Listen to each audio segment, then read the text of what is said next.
Hello students. So yes, today we are going to discuss about the aldehyde ketone chapters. Please let me know in the comment section that if my screen is visible to you or not.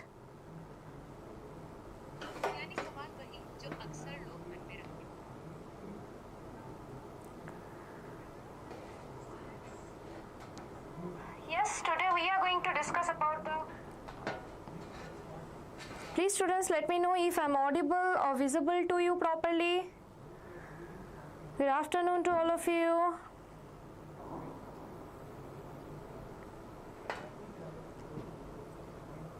So today basically we are going to discuss the full aldehyde, ketones and carboxylic acid chapter. Starting from the basic, we will go to the KCET level, and trust me guys, if you go through this particular session, your concept, even all the reactions related to the aldehyde, ketones and carboxylic acid, that's gonna be proper clear.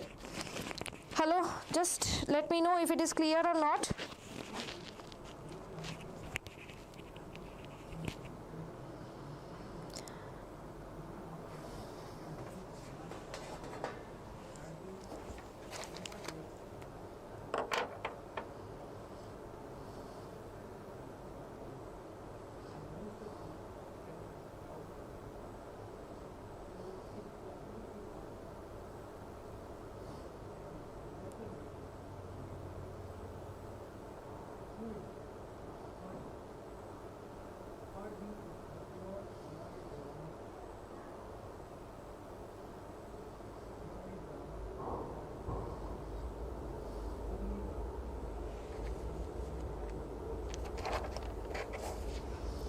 Let me check, my dear, if there is any technical glitch or not.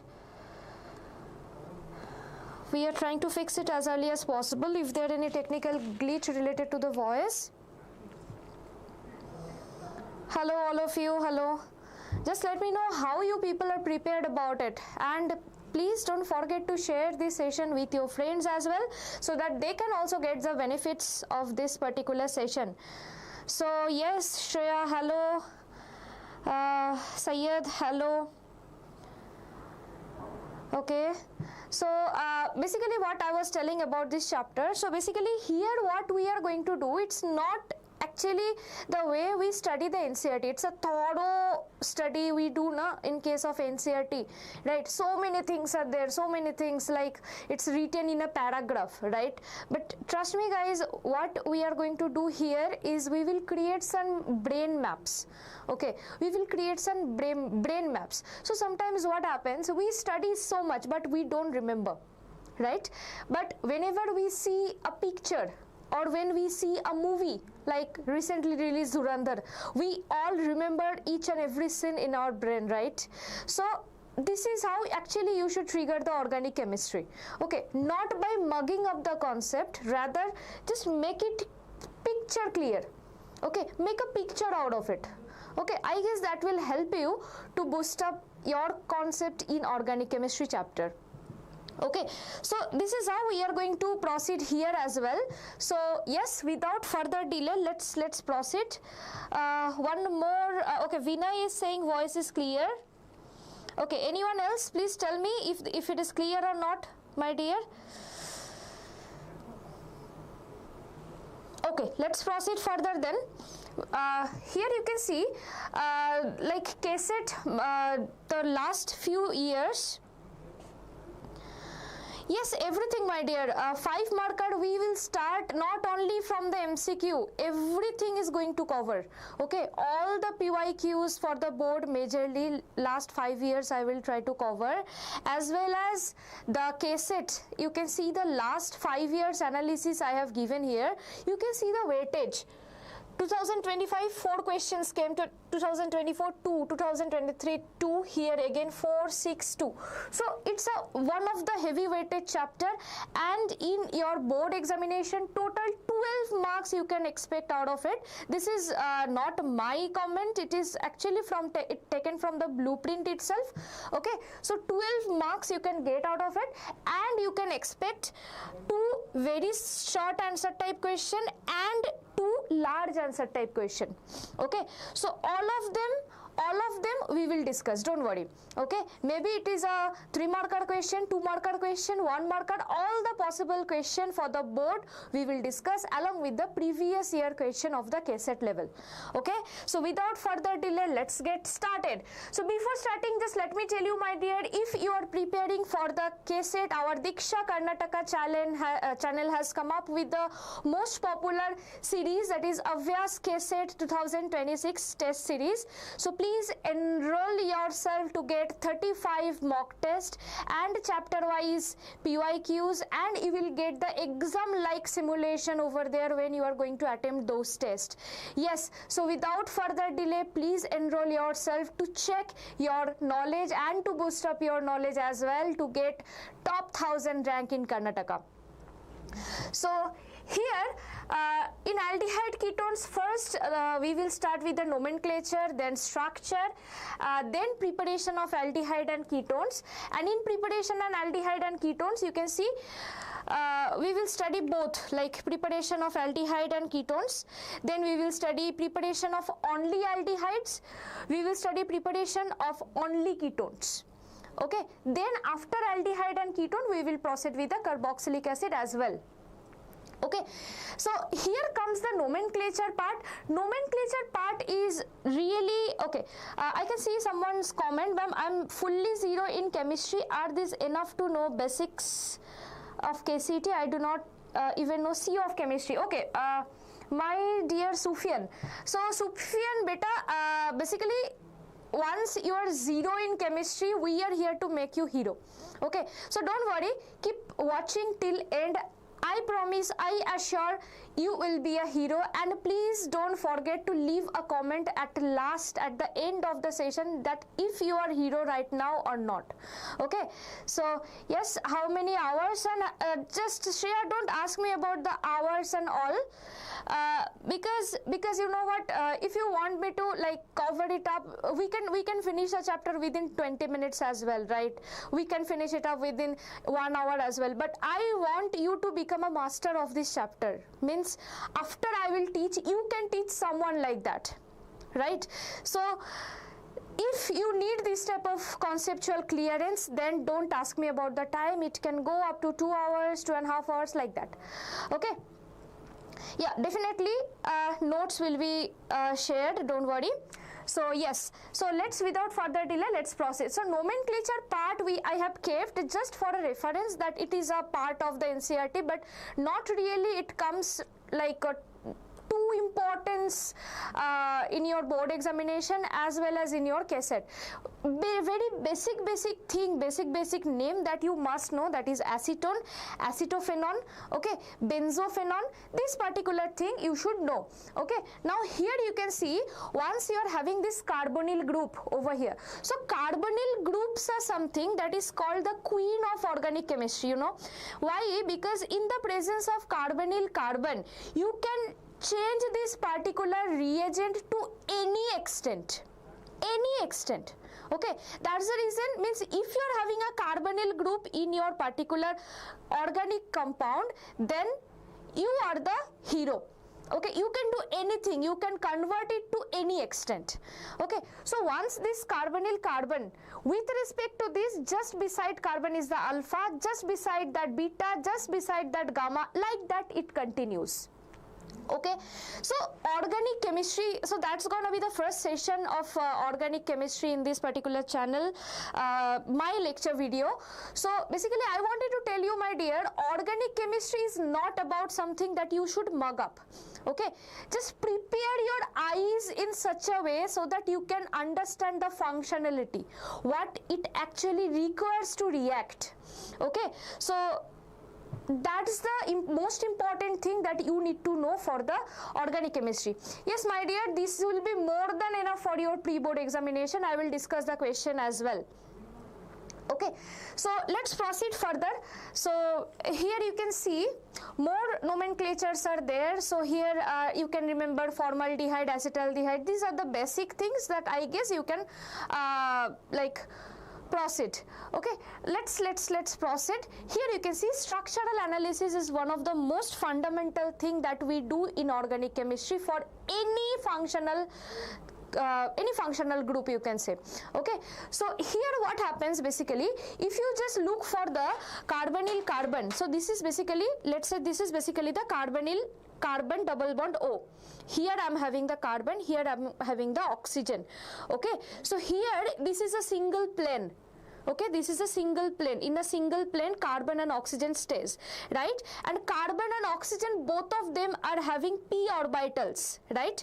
Like that, parallel, perpendicular to this, and here also one p orbital perpendicular to this for the oxygen as well, right? Now, for both the cases, these two p orbitals, you can say they are parallel to each other. These parallel p orbitals, they actually make the pi bond between carbon and oxygen. Okay, and this particular carbon, if you see, this is the carbon.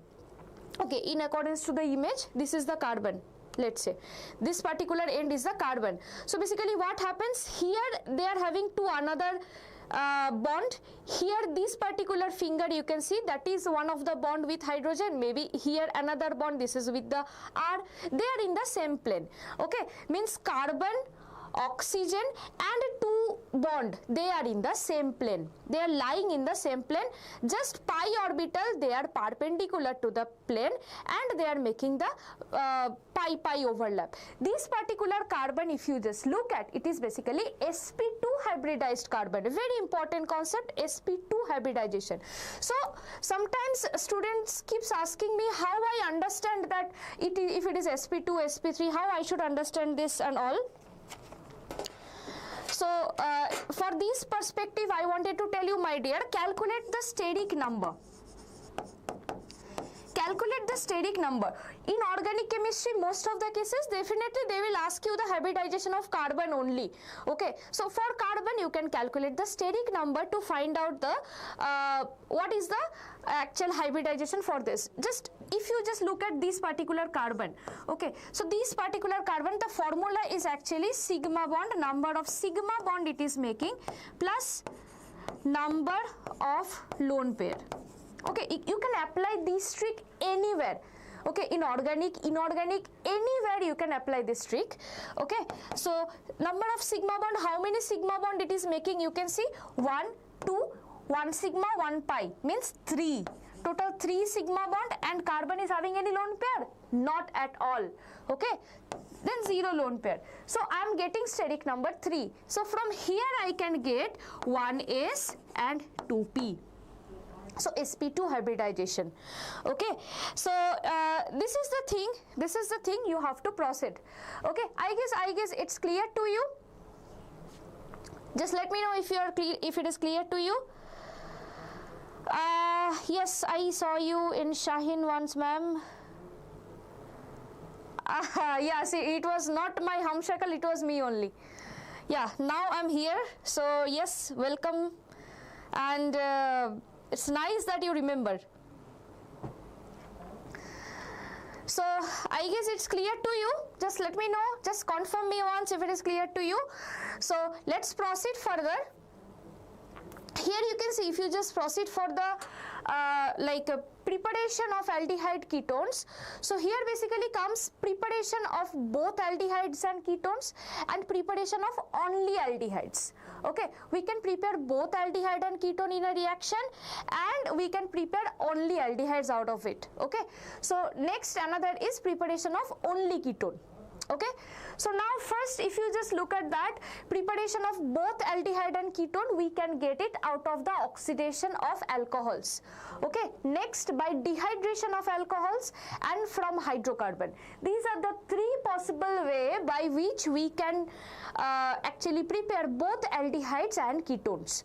Okay, next preparation of only aldehydes, if you see, we can start from the acyl chloride. Acyl chloride is something called COCl. This particular moiety is called as acyl chloride.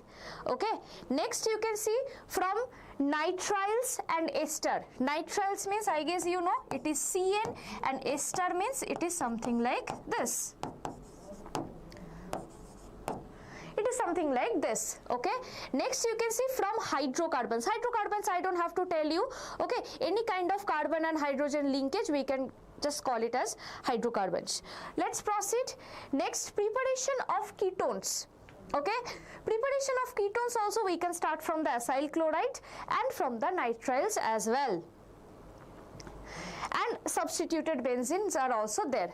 Okay, so now from hydrocarbons, once you want to get like both aldehydes and ketone from hydrocarbons, you can proceed with the ozonolysis, you can proceed with the hydration of alkynes. Don't worry, it seems so messy, so many things you have to remember, but actually not. We will take one section, and we will proceed. Okay, so these are the entire thing, and here from the hydrocarbons, if you want to prepare only aldehyde, you can do oxidation of methyl benzene, you can do chlorination of the side chain, and you can do Gattermann-Koch reaction.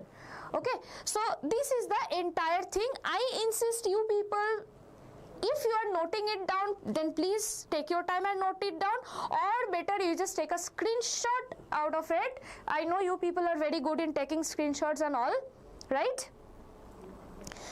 Yes, I know the generation, my dear. So yes, just take a screenshot and please keep it. In accordance to that only we will proceed further. Okay, so let's proceed. Here, preparation of aldehyde and ketone, like the way I told you, one by one segment wise I will take. Now I just took this segment, preparation of both aldehydes and ketone. Okay, so here what was the segment? From here, by oxidation of alcohols, please keep telling with me, oxidation of alcohols, dehydration of alcohols, and from hydrocarbon how we can prepare? By ozonolysis and by hydration of alkynes. Now these many reaction we will proceed. Okay, let's start one by one.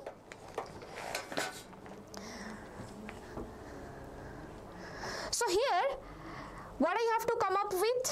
I have to come up with aldehydes and ketones.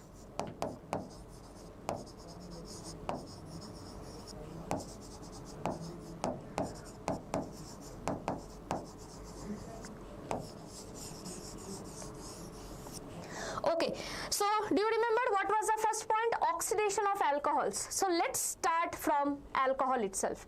So I am having, let's say 1 degree alcohol, ROH. Okay, this is my 1 degree alcohol, or I can have 2 degree alcohol as well. Let's say COH. Here it is attached with CHOH. R. Okay, so for both the cases, if you apply Cu, means copper, they will be oxidized, and please remember the temperature 573 Kelvin. If you give copper in 573 Kelvin, they will be oxidized to their corresponding aldehyde and ketones. Okay, let's proceed. Let's proceed further. Now, next point was, let's see once. The next point was dehydration of alcohols, right? Dehydration of alcohols. So, dehydrating reagent I have to give. Let's say I am having 1 degree alcohol, again, let's say ROH. Or I am having, let's say, RCROH. This is my 1 degree, this is my 2 degree, right? So, now, if I give the reagent,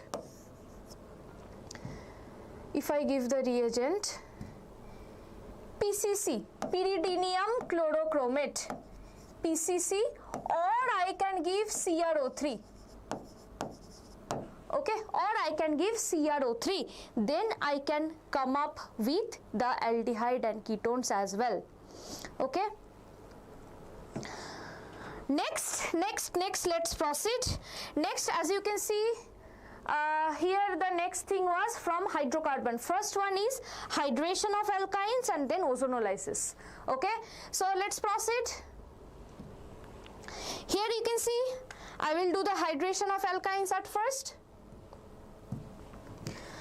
So C triple bond C, From here I want to go to aldehydes and ketones. What is the reagent that I have to give? I have to give water in H plus and Hg2 plus. Okay, these particular thing precisely if I discuss, it is basically known as oxymercuration demercuration. Oxymercuration and demercuration.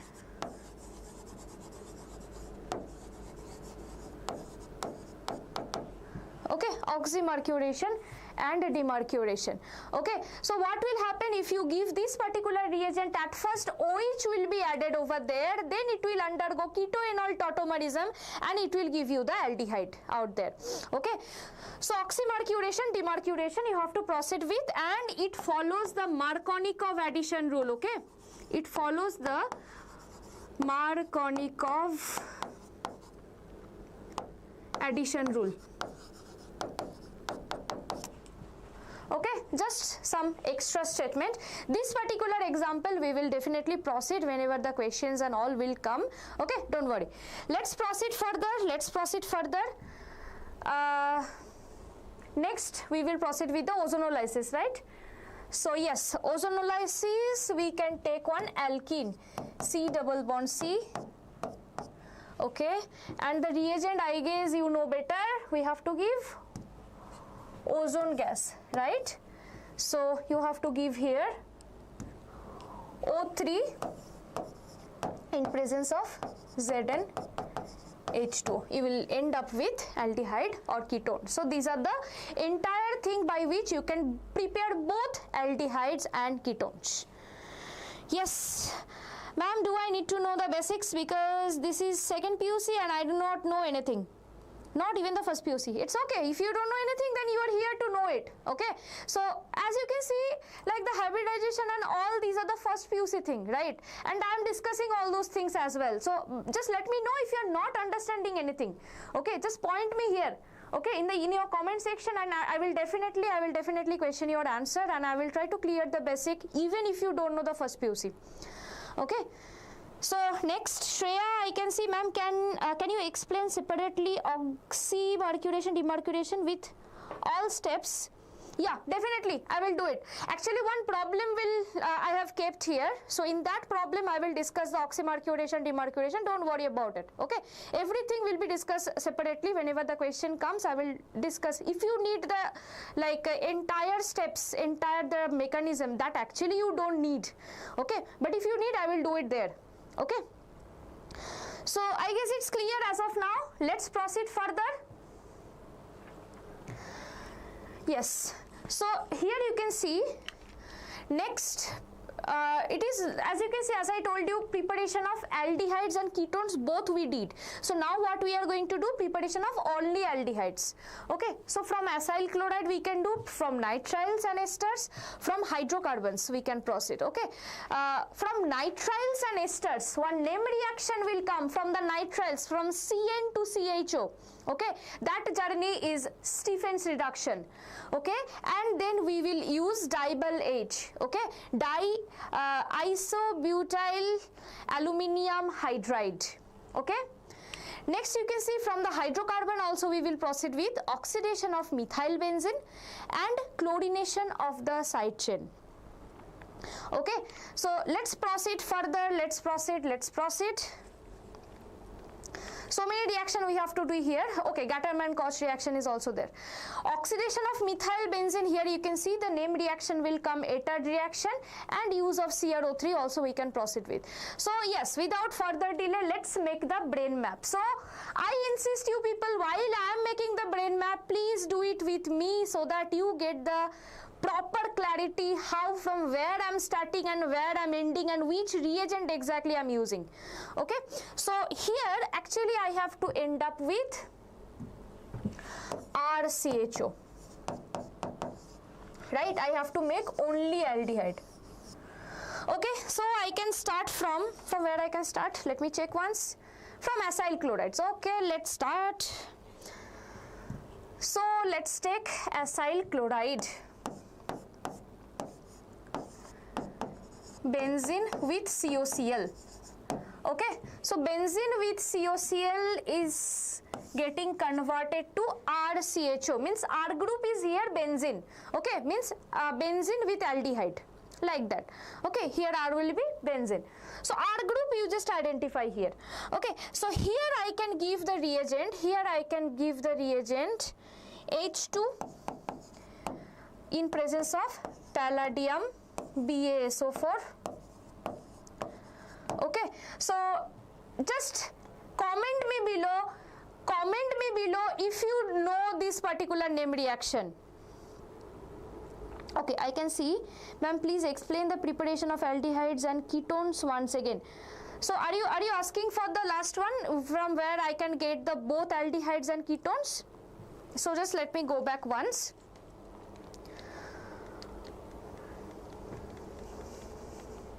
Okay, so here, right? So preparation of both aldehydes and ketones, right?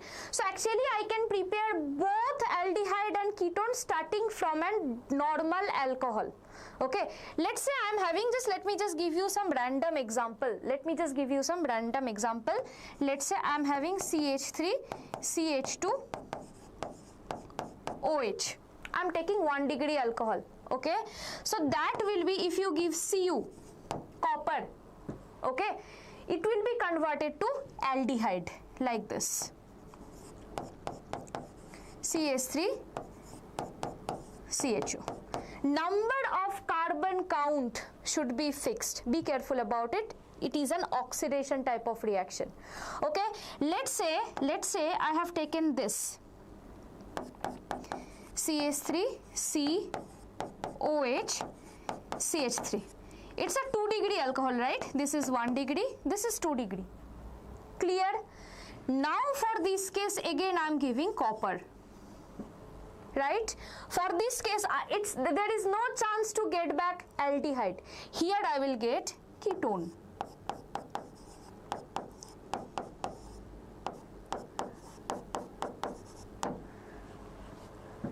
Is it clear? This is how the reaction will take place. Okay, and oxymercuration, demercuration, again I told you already, I will again discuss oxymercuration, demercuration, I will come back. Okay, so and ozonolysis also in the meantime I will come back. So I am not going to the detail for this. So same type of thing happens for this case as well. I am not going to the mechanism as it is not important for you. Okay, I am not going to the mechanism. Whenever the mechanism will be important, I will discuss the mechanism as well with you. Okay, so let's proceed further. This is how the reaction takes place. This and this, let it be pending. Okay, whenever the question comes, we will proceed. Okay, let's proceed. This is both aldehyde and ketone. Now I need only aldehyde. For only aldehyde, I have to proceed with these sets of reaction. These sets. Okay, how many reaction you can see? 1, 2, 3. Here I will be having 4, 5, 6, 7. Total 7 reaction we will do in a single page. Okay, I guess you are understanding. Kindly let me know. Sanjana,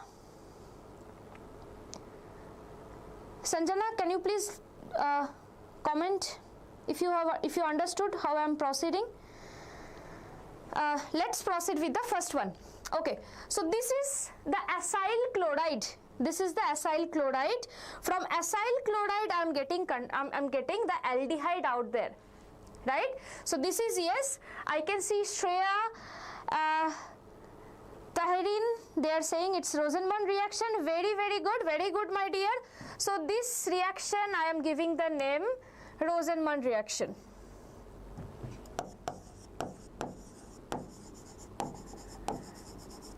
Okay, one name reaction is covered. Okay, next we will proceed with the nitriles. Okay, we will proceed with the nitriles. You can see, I guess you remember the chart.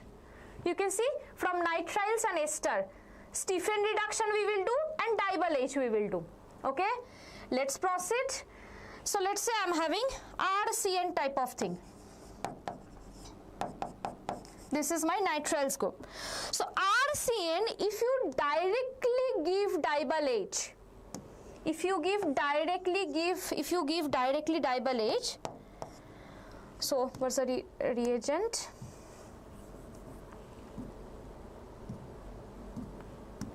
The reagent is basically diisobutyl aluminium hydride, right?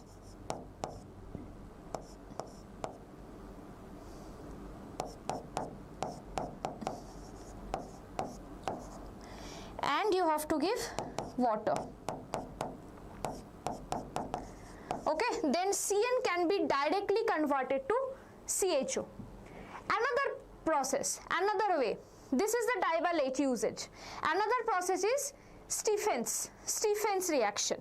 So how I should proceed with the Stephens reaction? Here you can see, first step I have to give, the reagent is SnCl2 and HCl, right?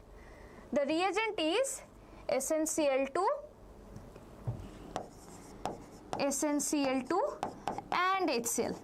Yes, so what we will get in the meantime? We will get some imine functionality,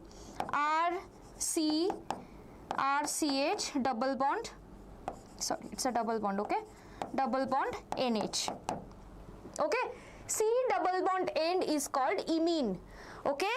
Then further if you give H3O plus out there, then you will get your aldehyde. Okay, so what is the name of the reaction? This is basically your Stephens reaction.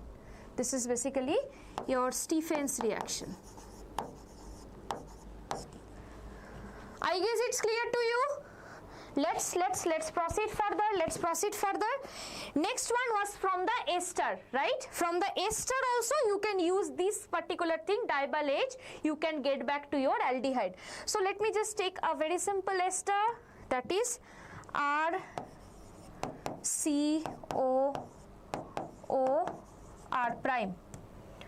Okay, so from here also I can go to there. I have to use what? I have to use divalage.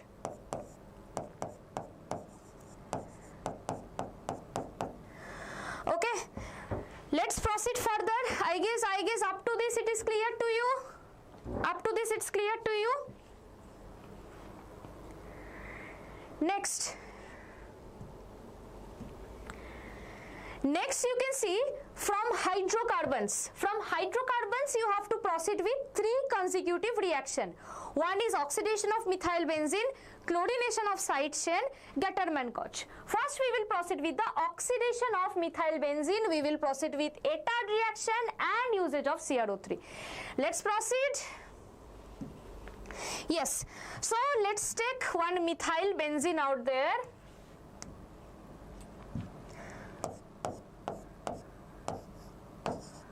I'm having one methyl benzene like this.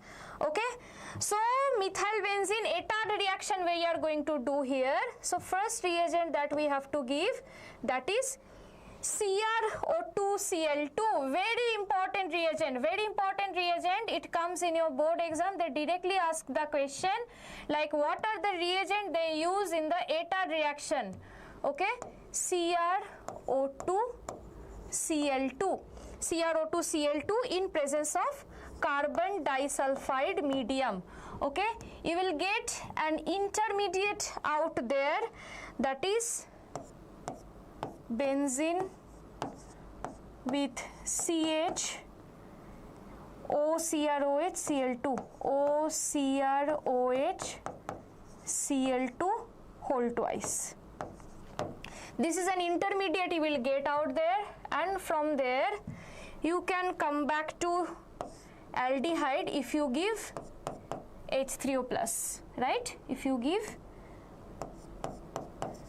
H3O plus. Okay, so what is the name of this reaction? This is your Etard reaction. Okay, let's proceed. Okay, write it, my dear. I can see Sukantya Vidabhushan is commenting. Okay, fine, nothing to say. Very good. Okay, Sanjana, Stephens reaction we did it here, my dear. Okay, so after Etard reaction, let's proceed with the chlorination of the side chain. So yes, let's do it here. Here. So let's say I am again taking up the methyl benzene.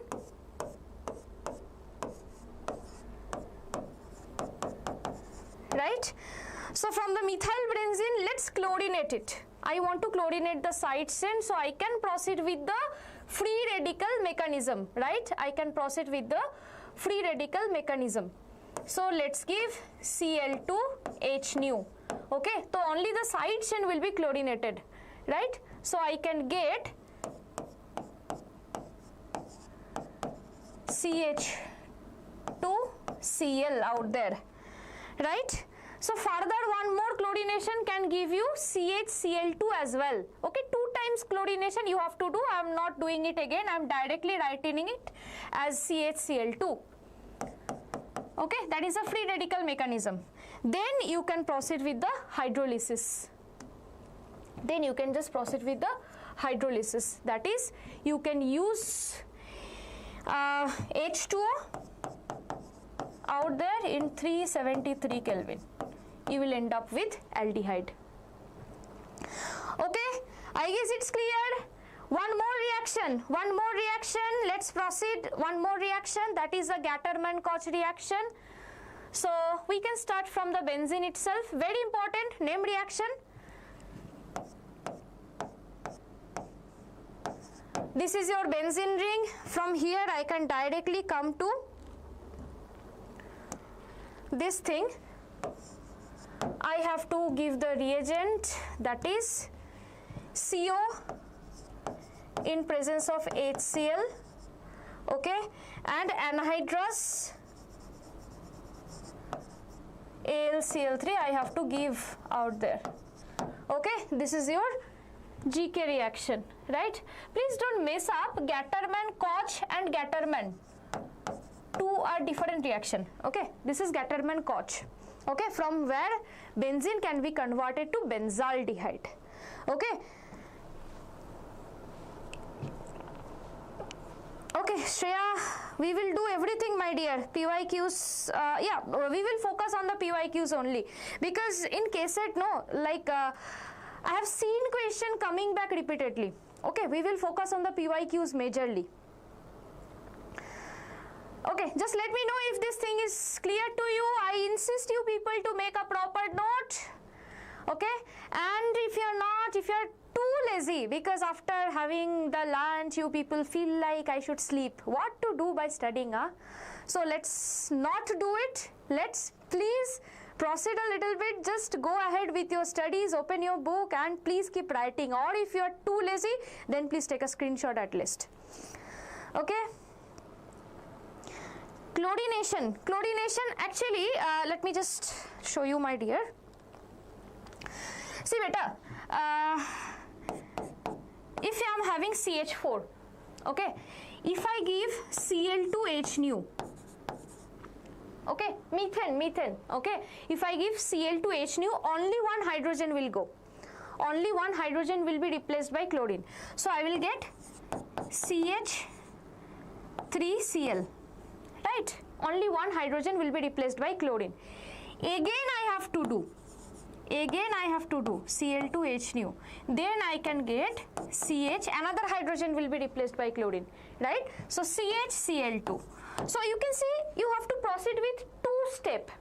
One time you have to do, again you have to do, right? So that's the thing I am not doing here. I am showing it in a single step. That is yes, you have to proceed with 2 times, but yes, I am showing it in a single step. That's what I told, my dear. Vijay, can you please, Vijaya, okay, Vijaya, can you please tell me? Yes, my dear, fixed reaction. I am proceeding with the fixed reaction only. Rosenman reaction, Stephen reaction, Etard reaction, these are super fixed. Okay, very important reaction for your board. Okay, once we will do the PYQs, that time you will see.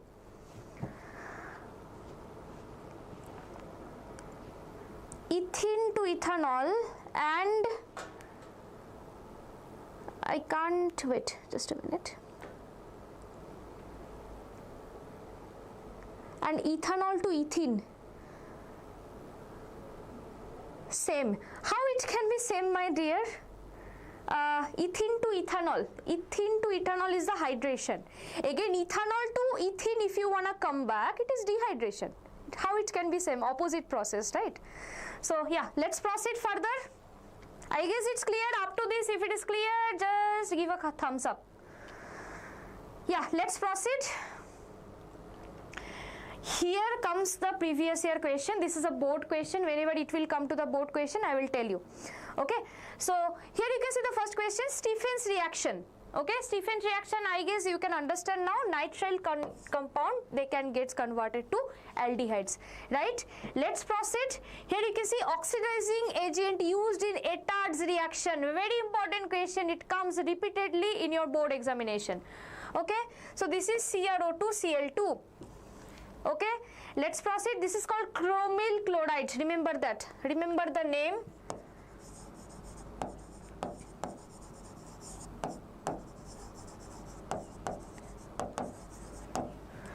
Let's proceed further. Here you can see the 5-marker question. Someone of you were asking about the 5-marker question. So this type of question you can see, these years are also mentioned out there. Okay, so you can see how would you prepare aldehydes from acetyl chloride or benzoyl chloride, Rosenman reaction that I already discussed, right? So as I told you, all those reactions are going to be super duper fixed. Okay, next, how would you prepare aldehydes from nitriles? That also I discussed. From the nitriles you can proceed with the Stephen's reaction, right? SnCl2 HCl. First it will form the imine, then from the imine if just proceed with the H3O plus, it will give you the aldehyde. Next, name the reagent or oxidizing agent used in Etard's reaction, that is chromyl chloride, very important. Okay, so here you can see these are the answers. These are the answers. For the lazy people, you can take the screenshot out there.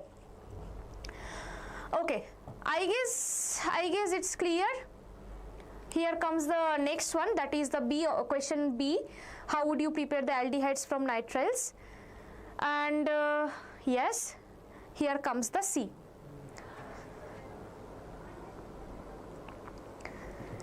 Can you teach nomenclature? Okay, Sabha. Sabha, my dear, nomenclature in this chapter is not really that much significant. Okay, once we will come up with the first few videos, definitely we will go through the nomenclature thing very detailed. Okay, so please, I am requesting you to wait until then, because here nomenclature is not that much significant. Whenever it will come in the questions, I will tell you. Okay, sometimes the question comes related to the common name, right? Like the simplest dicarboxylic acid compound, this type of thing, that is oxalic acid. So very basic few things you have to remember, that's it.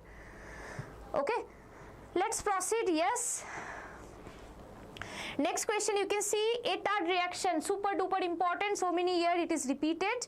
Okay, so Etard reaction, I guess you remember, you can start from the methyl benzene and you can end up with the benzaldehyde. You can use chromyl chloride as an oxidizing agent. Okay, next you can see how would you convert toluene into benzaldehyde by using chromic oxide or chromic anhydride. Simple, you just simply give the chromic oxide out there, it will be converted to benzaldehyde. Carbonyl group is more susceptible for the attack of nucleophiles, justify. Okay, so this question I will come back, wait. First you can just look for the answer. This is your first question, that is the Etard's reaction. So this is the entire reaction, I already did it in the brain map, you can see. Let's proceed. Here comes with the toluene. Okay, that particular next question, toluene to benzaldehyde, right? It can react with acetic anhydride and chromic oxide. So chromic oxide in presence of acetic anhydride you have to give. Okay, on hydrolysis that will give you the benzaldehyde. This is the reaction, you can see. Okay, yeah, first take the screenshot. I know you lazy people. Let's proceed. Okay, I can see Shreya ma'am preparation of aldehyde and ketone is important. Yes, to some extent it's definitely important. As you can see, so many name reaction comes out of it. Okay. Can you please make a live session mainly for nomenclature? Yes, we will definitely look into the fact, my dear.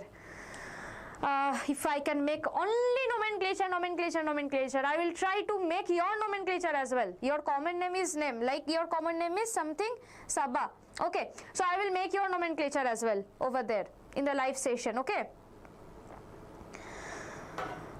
Because KCET question are involving few part of the PU1 as well, right? So that portion when it comes, definitely the organic part when it will come, definitely we will proceed with the nomenclature. Let's proceed. Here you can see next thing. Here carbonyl group is more susceptible for the attack of nucleophiles. So let me just tell you, my dear, I am having, let's say, this type of functionality, C double bond O, right? Only the carbonyl. So basically what happens, nucleophile means what? Nucleophile means nucleus, it loves nucleus. Nucleus means positive, right? It loves positive. So here you can see whenever it comes to carbon and oxygen, so basically if this bond jumps here, it exists in a resonating structure, that is C plus and O minus. Right? It exists in this type of resonating structure. So you can see here carbon is getting partial positive charge, right? So whenever carbon and oxygen is bonded, oxygen will takes up the bonded electron and it will make the carbon electronically decreased, right? Means electron density will be decreased on the carbon. Right? As a result of this, carbon will get some partial positive charge and a nucleophile can attack over there. Nucleophile can attack over this carbon. Right? So this is the main reason. So here you can see it is written, I guess. So I guess you will understand. Is it clear? Let's proceed further. Yes. So here you can see one more question. Explain the commercial method of manufacturing benzaldehyde by side chain chlorination of toluene. Next is Gattermann-Koch, super duper important reaction. Next is how would you prepare aldehydes from the ester. So chlorination of the side chain, that I already told you, Cl2 in presence of H nu you can give, and then you can do the hydrolysis, right? You can proceed. That is the commercial method. Okay, commercial method of preparing aldehyde, benzaldehyde. Okay, next is Gattermann-Koch. In the benzene itself, you give carbon monoxide and HCl in presence of some anhydrous AlCl3. You can come up with the benzaldehyde. Next question you can see from ester, right? From ester you can use the dival H, right? So here you can see one by one answer for you. You can look into the answer. You can take the screenshot, or you can make a note out of it. I guess it's clear now. Let's proceed further. Okay, this is C. You can use some simple dival H. Okay, so only from the preparation itself, these sets of question you can expect. Okay, let's proceed. Here you can see this is a question. Sorry, this is a question from the KCET. Okay, KCET 2025, this particular question came.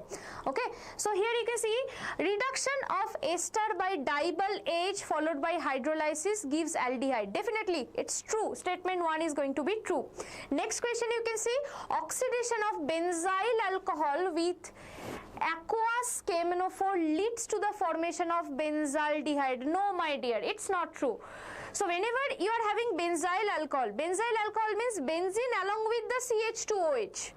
Okay, so it will not give you the benzaldehyde. So statement 1 is true, statement 2 is false. So this is going to be the correct answer. Okay, let's proceed further. This is a KCET question. Okay, let's proceed. Whenever you will see the red colored slide, no, it is for the KCET. Okay, let's proceed. Here you can see the next question. It is also from 2025, last year question. So you can see arrange the following compounds in their increasing order of reactivity towards a nucleophilic addition. Okay, so basically what happens, my dear, you can see this is the thing, right? So this is the shape. Okay, trigonal, trigonal planar, sp2 hybridization. So if nucleophile wants to approach, it will approach definitely to the carbon center, right? I told you the reason why it will come to the carbon center, because carbon is partially positive because of the presence of oxygen out there, right? Now because of to make the nucleophilic attack feasible, this particular portion needs to be as much as possible less crowded, right? If I am having both the hydrogen here, both side hydrogen, nucleophile can go directly with an ease. But if let's say I am having this type of thing, CH3, CH3, so two bulky groups are there, nucleophile will get a lesser space to approach the carbonyl carbon. Now let's make it even bulkier. So let's say I'm having CH2, CH3 out there, and here I'm having CH3. It is even bulky. So bulky groups are present out there. So nucleophile, the approach of nucleophile towards the carbonyl carbon, it will be difficult, right? So I guess you got the answer. This is going to be the correct answer, because here it is less hindered. After that it is the CH3, COCH3, then this. Okay, this all depends upon the steric hindrance. Okay.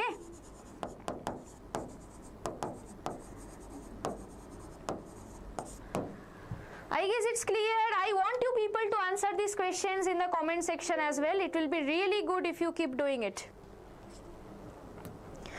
Let's proceed. Sorry.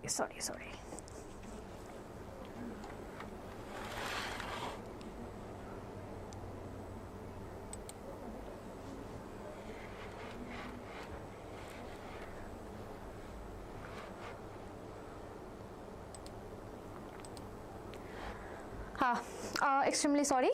Let's proceed further. Here you can see this is a question from 2022. Okay, so I want you people to answer this question: reaction by which benzaldehyde cannot be prepared. Okay, so this is a direct reaction. I told you from the toluene you can convert it to benzaldehyde. Definitely here benzaldehyde will be formed. Sorry, this is basically your ATAD reaction, right? This is basically your ATAD reaction. Definitely benzaldehyde will be formed. Benzoyl chloride, here also benzaldehyde will be formed. This is your Rosenman reaction. This is your ATAD reaction. This is benzene plus CO, that will also give you the benzaldehyde as well. This is your GK reaction, Gatterman-Koch reaction, right? But benzoic acid, it will not react with zinc amalgam in presence of HCl. It will not give you the benzaldehyde. Okay, so that's going to be the correct answer for this. Okay, let's proceed further. Here you can see the next question is also from the 2025. Oxidation of toluene with chromyl chloride, that is CrO2Cl2, that is also from the ATAD's reaction. Okay, I guess it's clear to you. Let's proceed. Okay, so this is all about the preparation of the aldehydes only. Now we will proceed with the statement 2 is wrong. Okay, let me just go back. Okay, oxidation of benzyl alcohol. Benzyl alcohol is something like this, my dear.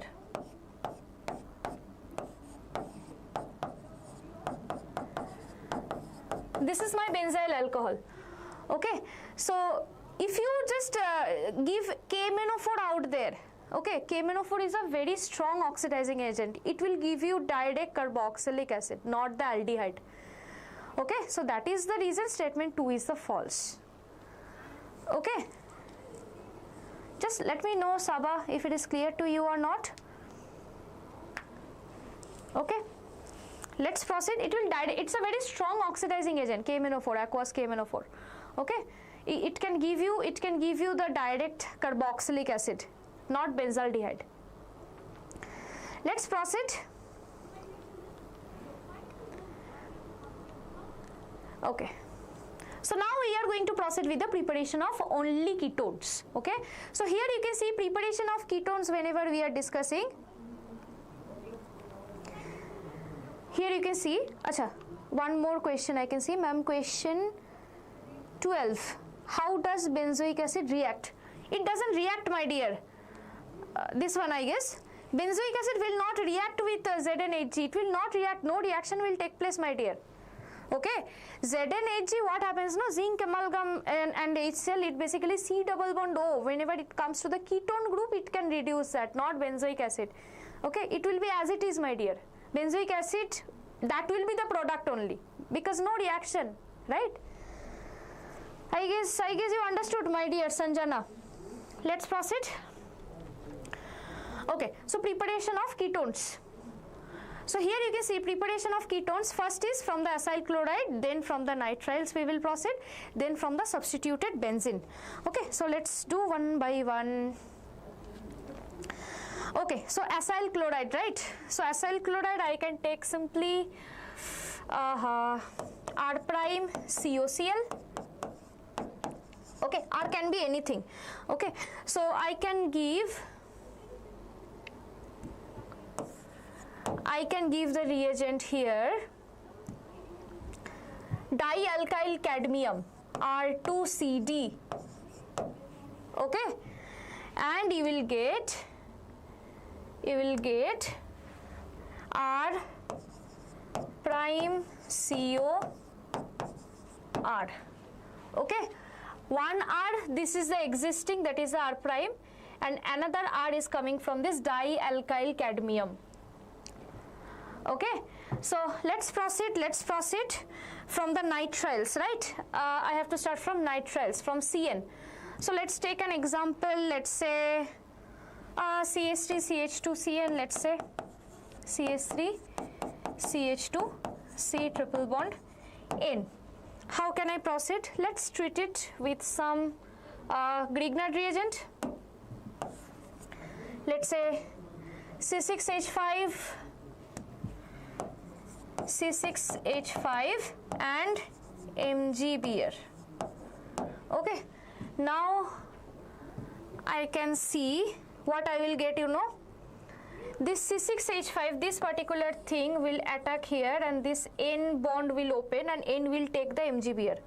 So I will get something like CH3 CH2 C double bond N will come up with MgBr, and here I will get the C6H5.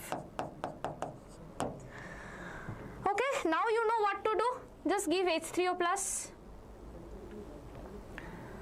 Now just give H3O plus.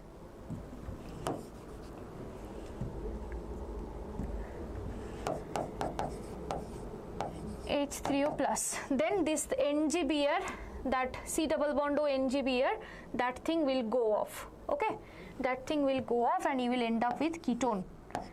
CH3 CH2 C double bond O C6H5.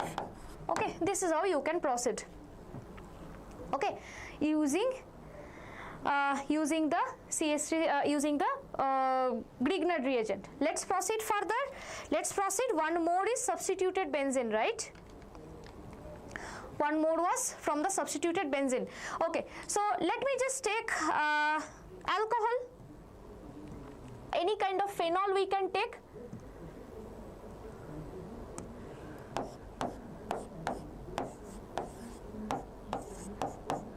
Okay, so from this I can give here any kind of RCOCl, let's say.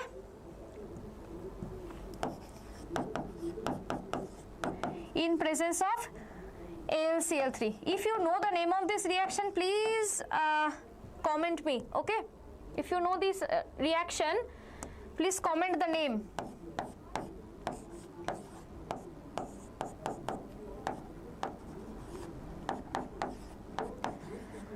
So this particular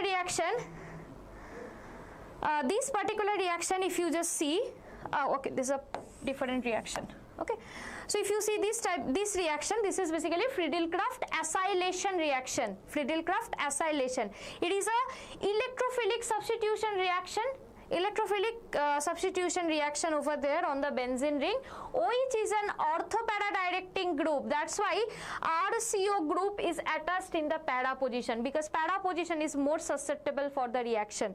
Okay, so the name of this reaction is Friedel-Crafts acylation. I'm just writing it in a short. Okay, just a minute, where I was.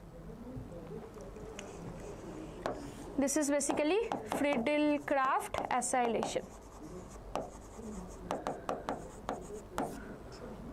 Okay, let me see. Okay, H. Kravi Kumar, ma'am, looking pretty. Thank you so much, my dear. Yatish, ma'am, can you repeat again? Okay, which one you want me to repeat, my dear? Is it from the nitriles? Just clarify me once. So basically, let me just tell you this thing only. So whenever you are having nitrile group, you can treat it with any kind of Grignard reagents. Okay, so I'm taking it C6H5 MgBr. So this C6H5 actually it attacks over here and one bond will open up the way normally Grignard reagent reacts. Okay, so out of this will be C double bond N will be minus, right? With that MgBr will be attached because MgBr is positive. Okay, and here C6H5. Okay, let me just explain it properly to you. Wait, let's say I'm having this same thing, C6H5 MgBr, and I'm having CH3Cn. Just I'm keeping it simple like that. Okay, so whenever you are having the Grignard reagent, the speciality of Grignard reagent is it makes the carbon electronegative. Yes, my dear, it makes the carbon electronegative. Okay, this is the speciality of organometallic compound. Okay, so there comes a change in reversibility of the carbon. Carbon is usually positive in nature, but carbon here is attached with an more electropositive metal. So who will get the positive? So MgBr is entirely positive and carbon is negative here. Okay, now I want to do a nucleophilic attack here. So carbon is nucleophilic center, right? So which one will attack? This negative portion means C6H5 unit, this C6H5 minus, this will attack, right? So this will attack here and this bond will open up, right? From here what I will get? CH3, C, one bond opened up, N minus, and here I am getting C6H5, right? Now I am having MgBr as well. So MgBr is with the positive charge. It is with the positive charge. So definitely it will come here, no? So N minus, MgBr plus. Right? Right? Now what I have to do? Simple, H3O plus. This is called aqueous workup. Okay, whenever you are coming up, just at the last step, you have to just come up with some oxygen, or you have to end up the reaction. You just give some acidic water to end the reaction. And whenever you are doing aqueous workup, this entire thing will be converted to oxygen. Okay, so we will get CH3, C, double bond O, and here C6H5. What is this? Isn't it a keto? Okay. So I guess you understood. Yatish, my dear, please tell me. Riyaz, hello, my dear. Please let me know if you understood this.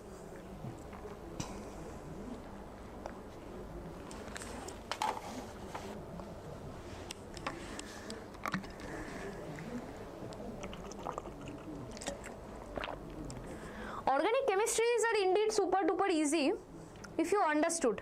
Okay, and if you like keep one target that yes, I will mug up, I will not understand anything, then it's the most difficult thing. Even frankly speaking, I also feel that organic chemistry is very difficult. Okay, because so many reactions, so many that, these or that, and practically if I tell the way I am just putting the arrow, it feels that I can see C6H5 will attack over here. Okay, so that is the most illogical part I feel when I teach organic chemistry. But yes, this is the way we explain the mechanism, what to do.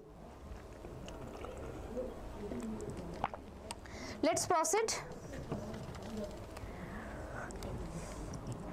Okay, I guess this particular portion is clear to you. This is your Friedel-Crafts acylation. These are the way you can prepare the ketone. Okay, let's proceed. Okay, Yatish, very good.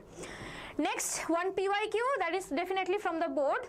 Okay, the oxidation of toluene to benzaldehyde by chromyl chloride. I don't have to tell the same thing again and again. This is definitely ATAD reaction. You people, I want you people to comment over the comment section. Okay, let's proceed further. Here you can see this is a reaction scheme. Okay, let's proceed with it. Okay, so what they are saying, CH3CN. CH3CN is treated with sodium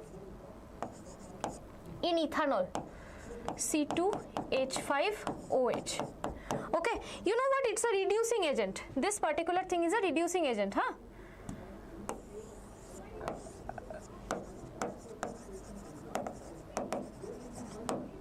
By looking at the reagent, you have to understand what will be the role of it.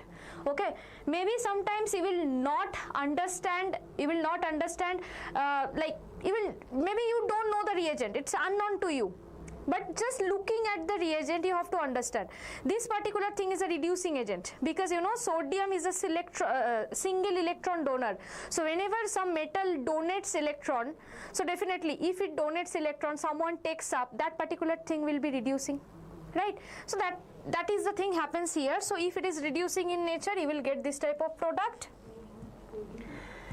You will get CH3, CH2, entire thing will be reduced. One more carbon I wrote. CH2, NH2. Right? Here what I have to give, HNO2, that is nitrous acid. Okay, so once I am giving the nitrous acid, it will be converted to aldehyde, CH3, CH2OH. Okay, further see, this is now 1 degree alcohol, yes or no? From 1 degree alcohol, you know, if I give copper and 573 Kelvin, it will give me the aldehyde, right? This is something we did, CH3, CH2, CHO. Sorry, one more carbon again I wrote. This is CHO. Okay, so option B is going to be the correct one. Okay, Tyrene, very good. I guess it's clear to you. Let's proceed further. Okay, here you can see oxymercuration, demercuration. Okay, now you people will tell me if you need the mechanism or not. Okay, let me explain it in a really brief way. So maybe some of you may need, some of you may not need, they need only the answer. So for them it will be easier. Okay, let me just target this question. So I am having pH along with C triple bond C CH3. Okay, this is my OMDM, oxymercuration, demercuration. Okay, so basically that Hg2 plus plays the vital role. Okay, so basically what happens, ultimately one alcohol will be added here in these two carbon, any one of the carbon will takes up the alcohol. Okay, now the alcohol will be added here in this carbon. Okay, so now one very very nice story is there behind this oxymercuration demercuration reaction. So whenever the reaction was discovered, then whenever that particular scientist was doing the reaction, that particular time it was giving so many of failure. Okay, why? Because alcohol group needs to be added in the intermediate carbon only. Okay, because terminal carbon, that was the hydroboration oxidation. I need alcohol in the intermediate carbon only. Okay, and the main role is played by mercury. Mercury is the catalyst over here. Okay, now that particular scientist was doing the reaction nicely and he was getting failure, and he was reporting to his guide every day that I am not getting the alcohol out there. right? Next, one day suddenly that particular student came with a lot of excitement and he reported that guide that yes, I got the alcohol finally. Okay, so that guide that day told, okay, next day you do the reaction in front of me. If the same thing comes, then I will understand, I will agree that yes, you got it. Okay, so that time what happens? Next day when he was doing, so basically one thing that happens in those type of lab, they don't reuse the particular apparatus. Okay, those containers and all, they keep them separate. Okay, every day different set of apparatus. Okay, so now whenever that particular scientist, he was doing the reaction, alcohol is not coming. 2 times, 3 times, 4 times, again failure, again failure, again failure, but he was quite sure that yes, I got the alcohol in the intermediate carbon. Okay, then that guide told, okay, do one thing, just that particular set of apparatus, you just make them out and do the reaction in that setup. Okay, so that scientist followed the word. He just took out those set of apparatus and he started to like perform the reaction in this way. Okay, and amazingly he got the success. What actually happened, let me tell you. In this reaction you need to heat in one step. Okay, and while heating you have to maintain temperature, and in order to maintain temperature you have to keep thermometer. In thermometer there is a small bulb containing mercury, right? So that day, unfortunately, that particular thermometer has a small crack in that particular valve.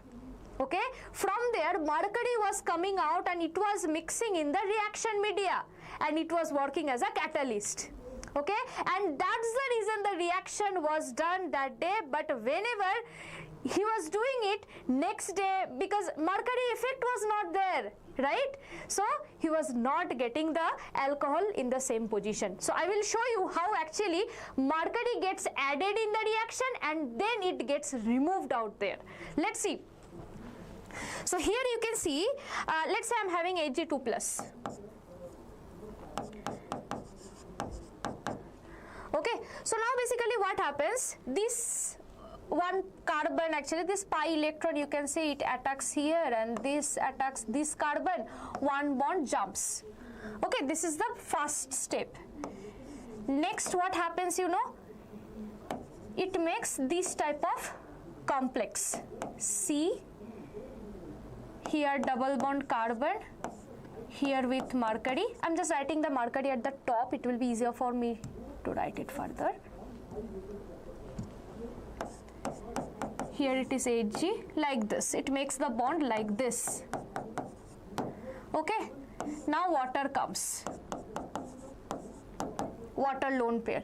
So it attacks on this carbon. Why? Because it has the influence of the benzene ring and these bonds open up. Okay, as a result of this you will get a compound something like this. See, here you will be having OH2 plus. Here you are having carbon, double bond, Hg. Here you will be having CH3. I guess it's all good, Hg plus. Right, now let's proceed. Sorry.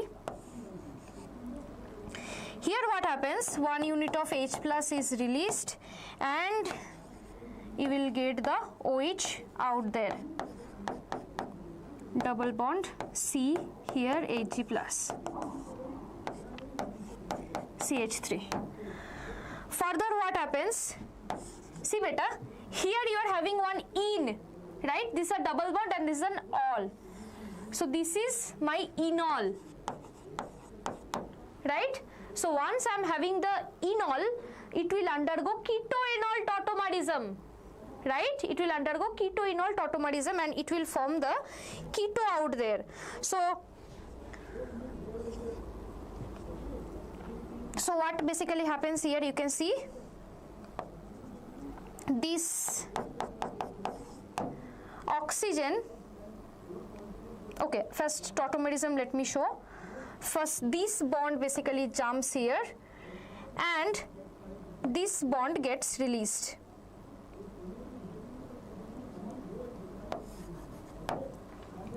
Okay, as a result of this, you will get it like this: PH, C, double bond O. Here I am having one bond, sorry.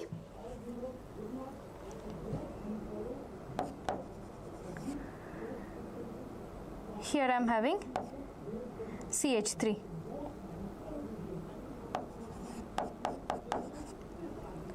Okay, so now this is the thing you will come up with. Okay, CH2.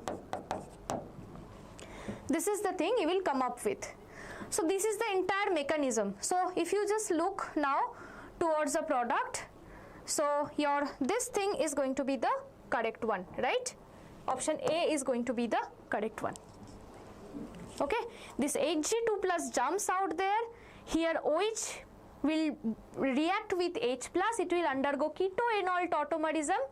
Okay, and it will give you the keto group out there, and Hg plus removes from here. So here in these steps, Hg plus, Hg2 plus removes. Okay, I guess it's clear now. Just let me know if it is clear or not. So this is how you can get one keto group out there, and this is a normal reaction.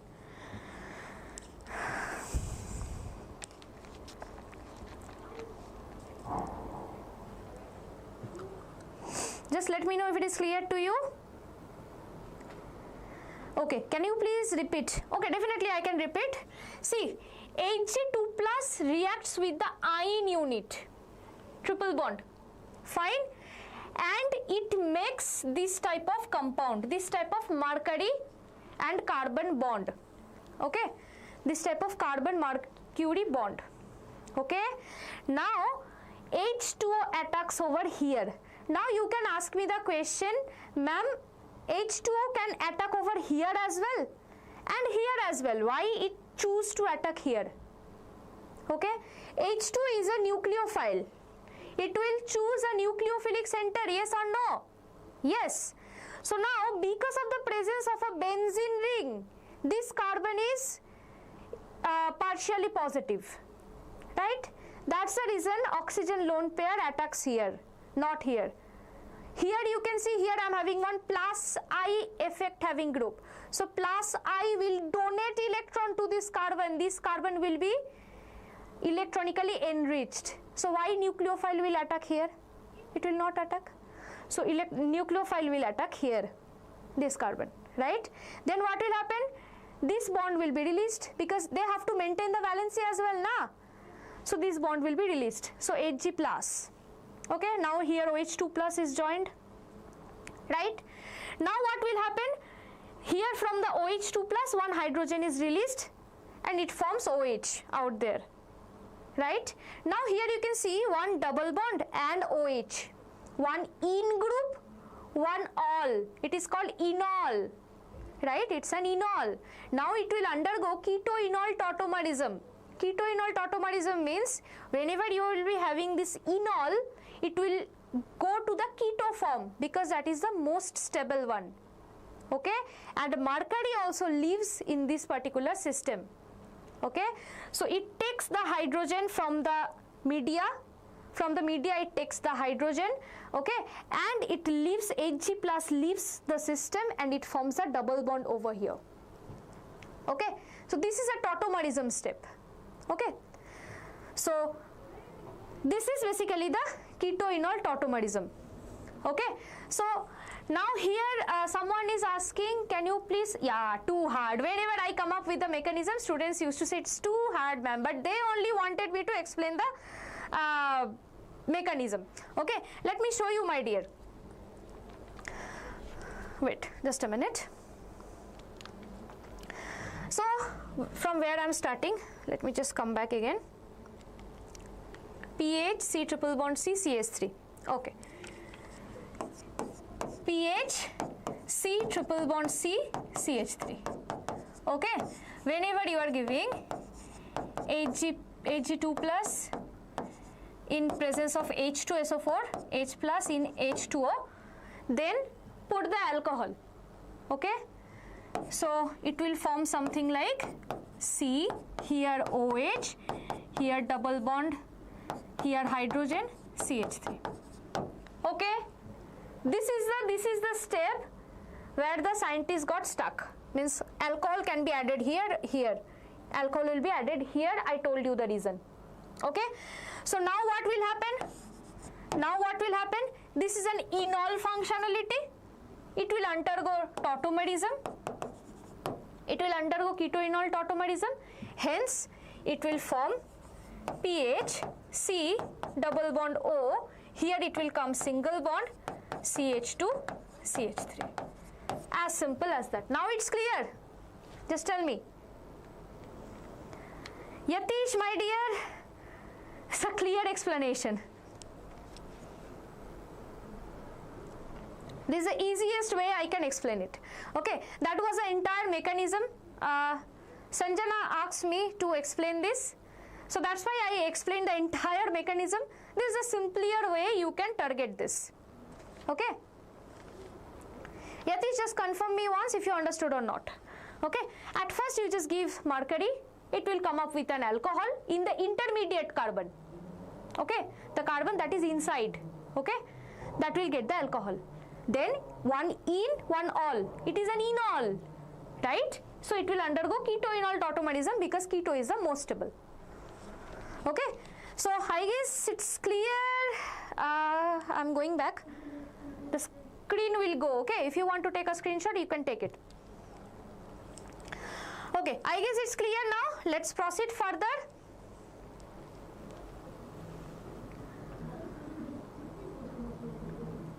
Okay.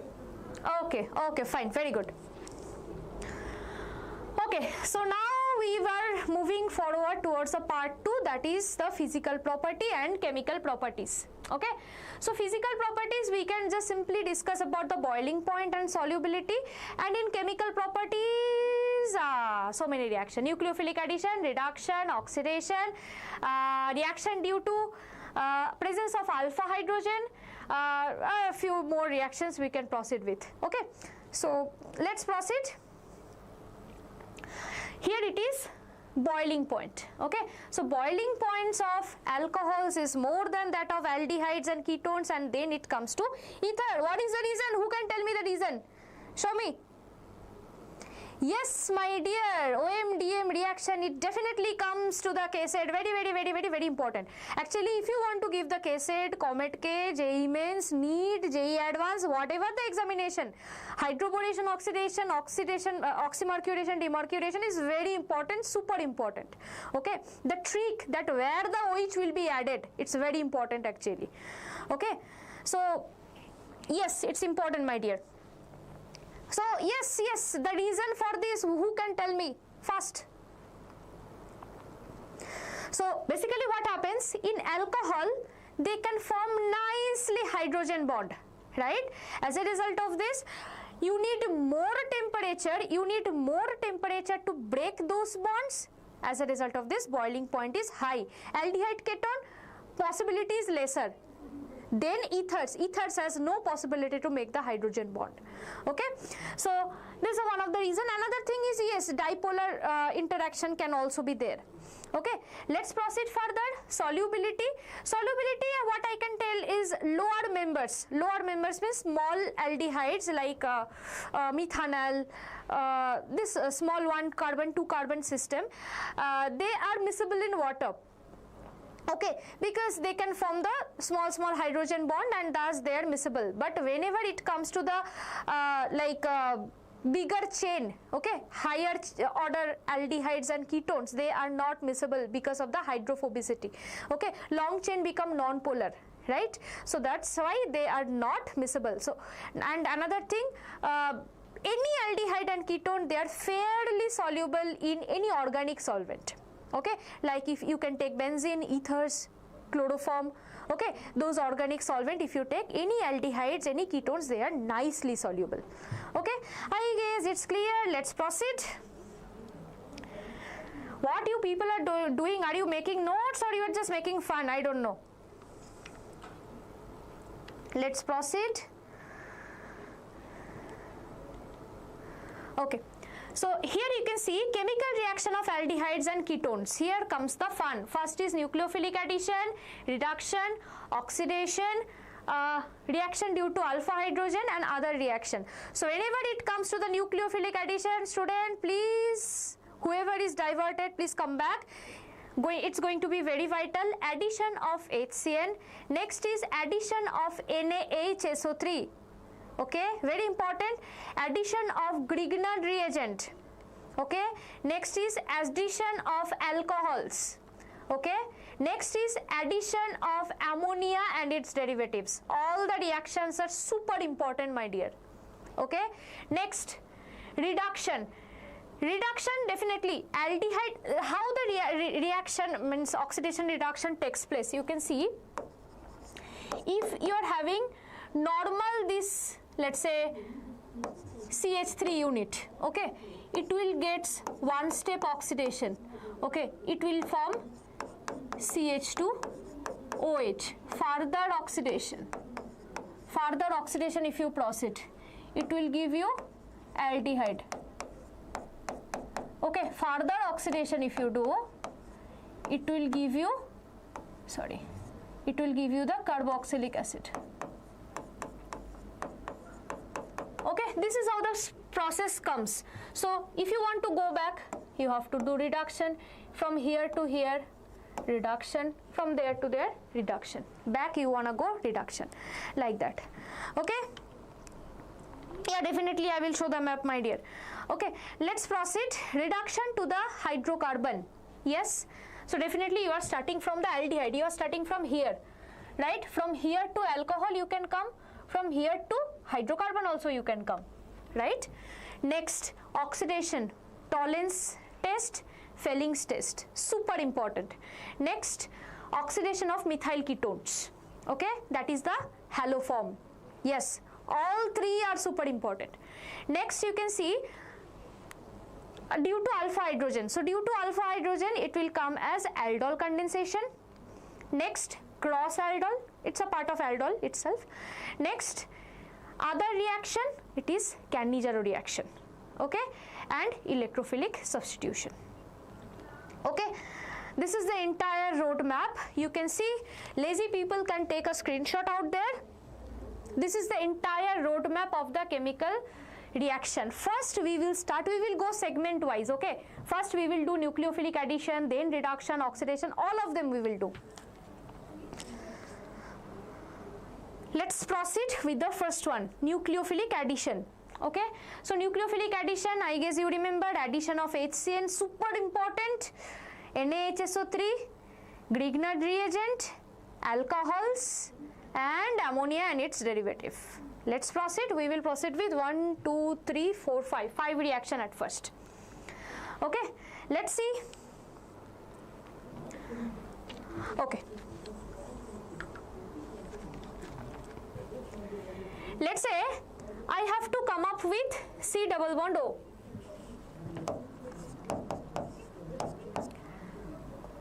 Okay. These are the chemical reaction of both aldehyde and ketone. Okay, so I am taking a general C double bond O, right? So please be ready. We are going to create the brain map. Okay, from here at first we will proceed with what was the first reaction. Let me see once. It was the reaction with HCN. Okay, so what happens basically? Let me show you a little bit mechanism of it. If I give HCN, my dear, it will form CN minus. Okay, what I'm giving HCN basically. Okay, so CN minus actually attacks over here. Okay, CN minus will do nucleophilic attack over there, and here carbon is, my dear, sp2 hybridization. Okay, planar structure in a single plane. What happens, you know, when the addition reaction takes place, it becomes tetrahedral, my dear. Okay, very important. So carbon becomes tetrahedral out there. Carbon here, let's say, and this bond opens up. Carbon oxygen 1 bonds opens up. So here you will get this type of thing. Here O minus, here I am having any 2 group, and let's say here CN. Okay, so I will get a tetrahedral intermediate.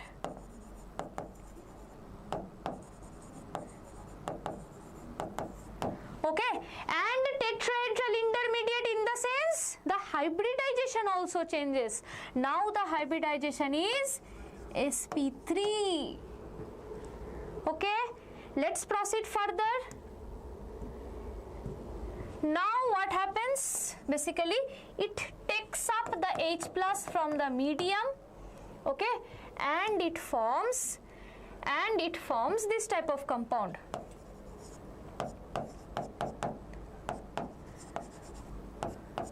Okay, this type of compound, this is also tetrahedral. Okay, this is also tetrahedral. Any kind of nucleophilic addition on the carbonyl carbon, it proceeds through a tetrahedral intermediate. Okay, and here you will see this is called cyanohydrin.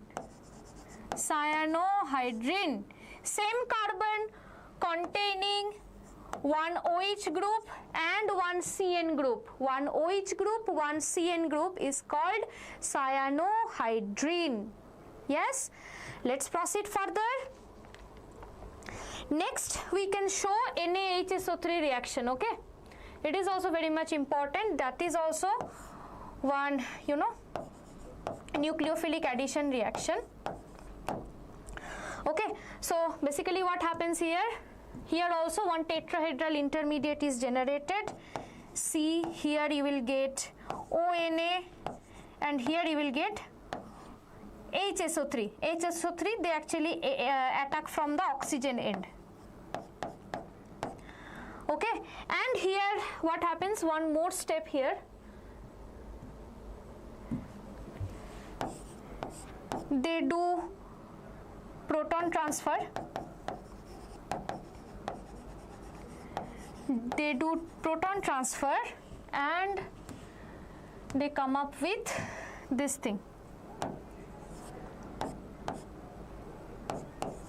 OH, OSO2, Na. Nothing, just from here the H gets transferred here and Na comes here.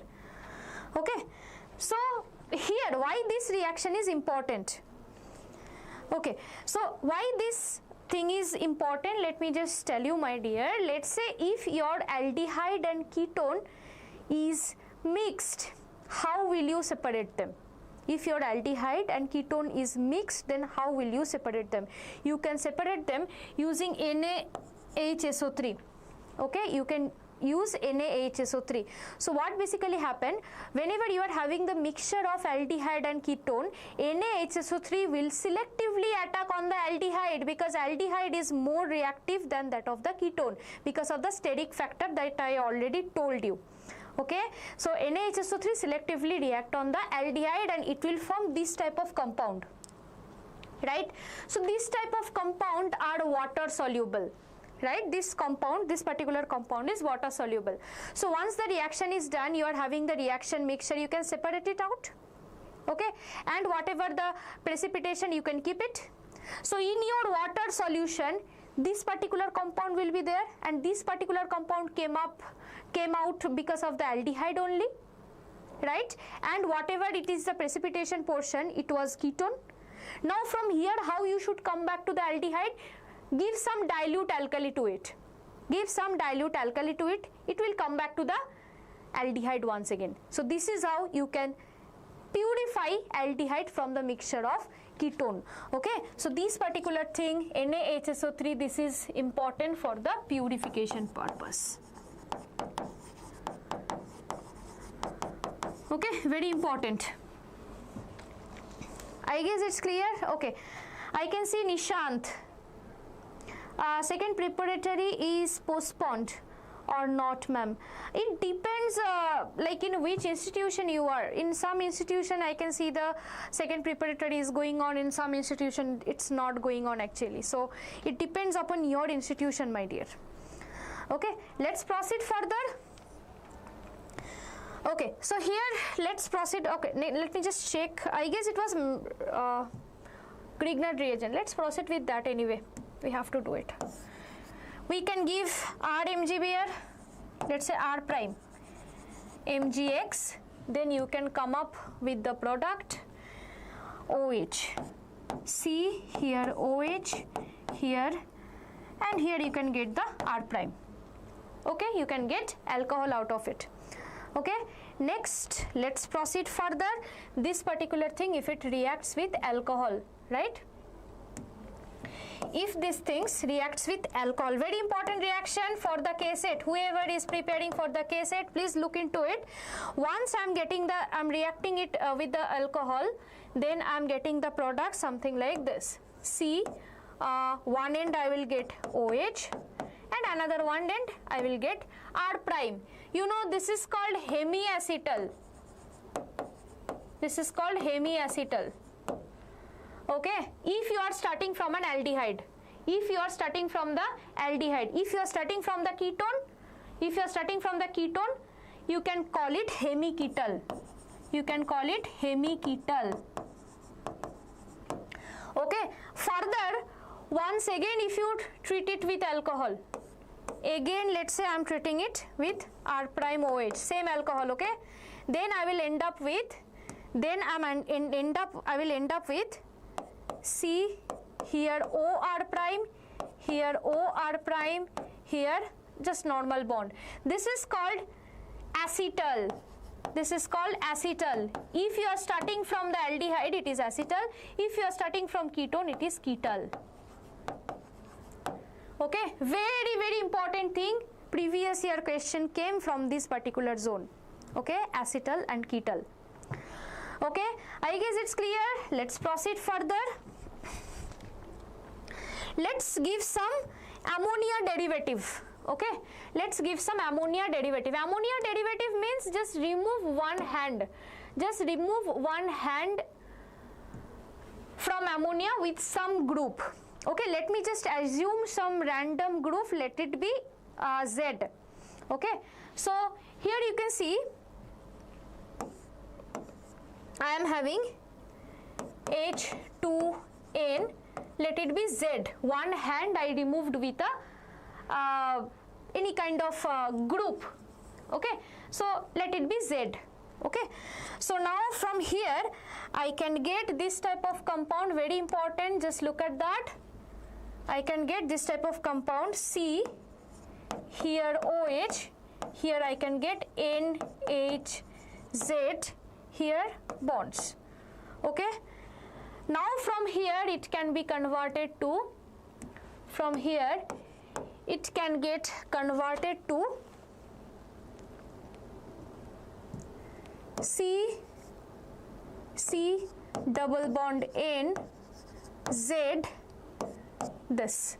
Okay, this is called, see, C double bond N is called imine, right? C double bond N is called imine. Imine with a substitution. Substitution is Z out there. So this is basically substituted imine. This particular thing is substituted imine. Substituted imine, and this substituted imine is called, Skiff's base. Very important thing. Okay, this substituted imine is called Skiff's base. Okay, I guess it's clear to you. So all the reactions are covered here. One more, that is the ammonia derivative. I guess this particular portion is clear. Let's proceed with the ammonia derivative. Okay, one more thing, that Z, okay, that Z can be these things. It can be H, it can be direct ammonia, then you will get imine. It can be R, then you will get substituted imine, that is Skiff's base. Okay, it can be OH as well, you will get hydroxylamine. Like that you can proceed. Okay, I guess it's clear. Let's proceed. These are like this will come in amines. Here I will not cover that particular 2,4-dinitrophenyl hydrazone, these things. Just you remember few of them, H, R, OH, that will be more than enough. Okay, so hydrazone also you can proceed with. Let's proceed further. Here you can see, here comes the question. So same carbon containing CN and OH. Okay, I already told you this is basically cyanohydrin. Okay, let's proceed. Here you can see what is the IUPAC name of the organic compound formed in the following chemical reaction. So basically you are having CH3, C, double bond O, CH3, acetone. Okay, first you are adding Grignard reagent. Okay, let's add. So I will get something like C2H5 minus will attack here, this will open up. So I will get something like CH3, C, here I will get one OH, CH3, here I will get C2H5. Okay, so this is the thing I will get out of it. Okay, now just let's nomenclate it. So here 1, this is my 2, this is my 3, another carbon 4. So 2-methyl propan 2-ol. Sorry, 2-methyl butan 2-ol. Option D is going to be the correct one. Okay, I guess it's clear because 4 carbon system, hence butan. Okay, I guess it's clear to you. Let's proceed further. Okay, aldehydes are generally more reactive than ketones for nucleophilic addition reaction. Give reason. I already told you, because of the steric effect and also electronic effect as well, that makes the aldehyde more susceptible for the can you like brain map? Okay, so you can see this is the brain map. Okay, you understood or not? That you tell me, Yatish. You understood the brain map? This is the nucleophilic addition only. It's not the entire thing. We will proceed with the ammonia derivative and all. Okay. I guess it's okay. Let's proceed.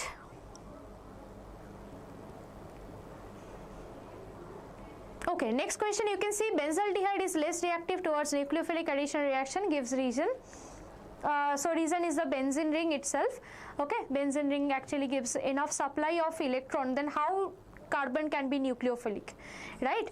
Next you can see higher ketones like acetophenone do not react with NaHSO3. This is because of the steric effect. Okay, so let's proceed. Here you can see the answer.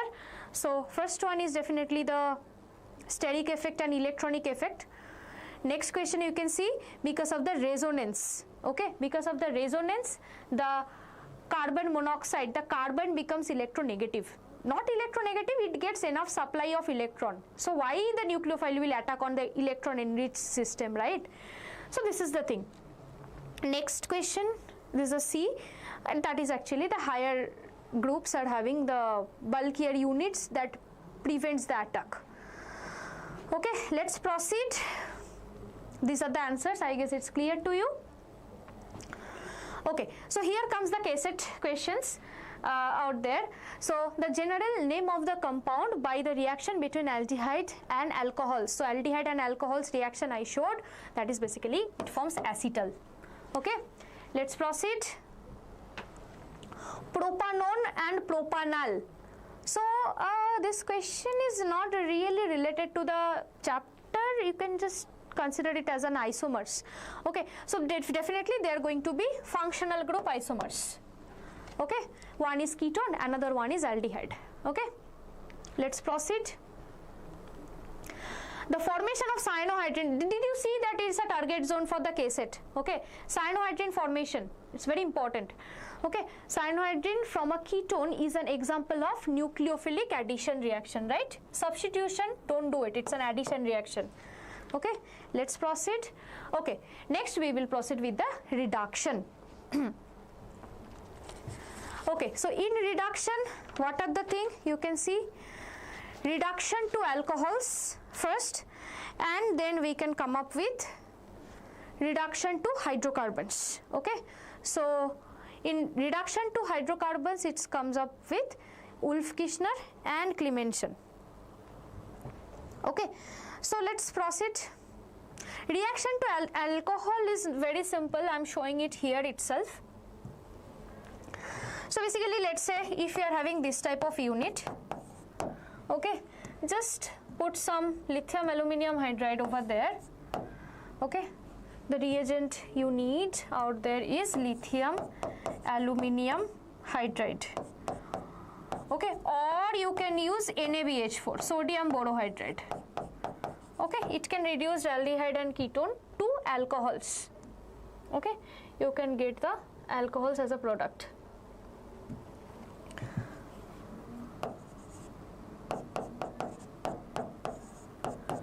Okay, here I am just showing it. Next, again two different reaction, you can see Wolff-Kishner and Clemmensen reduction. Okay, so let's proceed with them as well.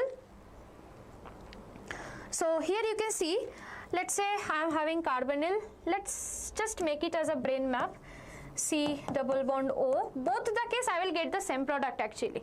Okay, so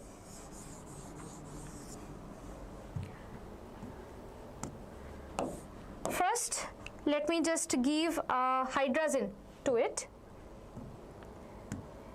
Hydrogen is NH2, okay. Yes, then it will form one imine here as well.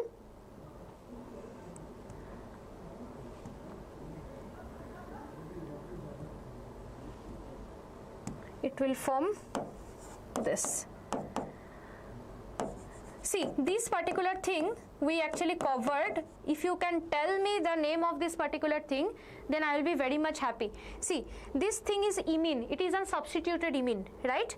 So Z group is NH2 here. So let me just go back once again.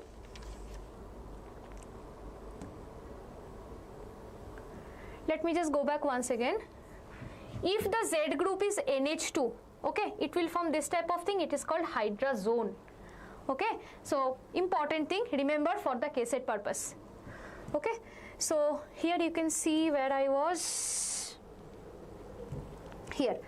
So this type of thing I got, this is nothing but the hydrazone, right? It is basically hydrazone. Okay, so from hydrazone, further you give some, you know,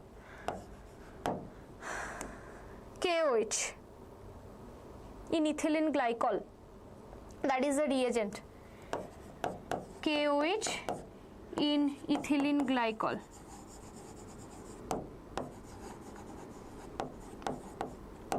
Okay, you will end up with the hydrocarbon unit, CH2, this plus N2. Okay, so from the carbonyl to hydrocarbon. Okay, let's proceed. Ketone hydrazone. Ketone hydrazone, it's not, my dear Nagaraja. It is basically your imine. It's an imine. Okay, it's an imine. So let's proceed. Here you can see I can give, oh, what is the name of this reaction? This is basically your Wolff-Kishner, right? This is basically your, I'm just writing WK, okay, WK reaction. This is your Wolff-Kishner. So this side, let's do the Clemmensen. So what is the reagent? If you know, please comment me over there. Zinc, amalgam and HCl.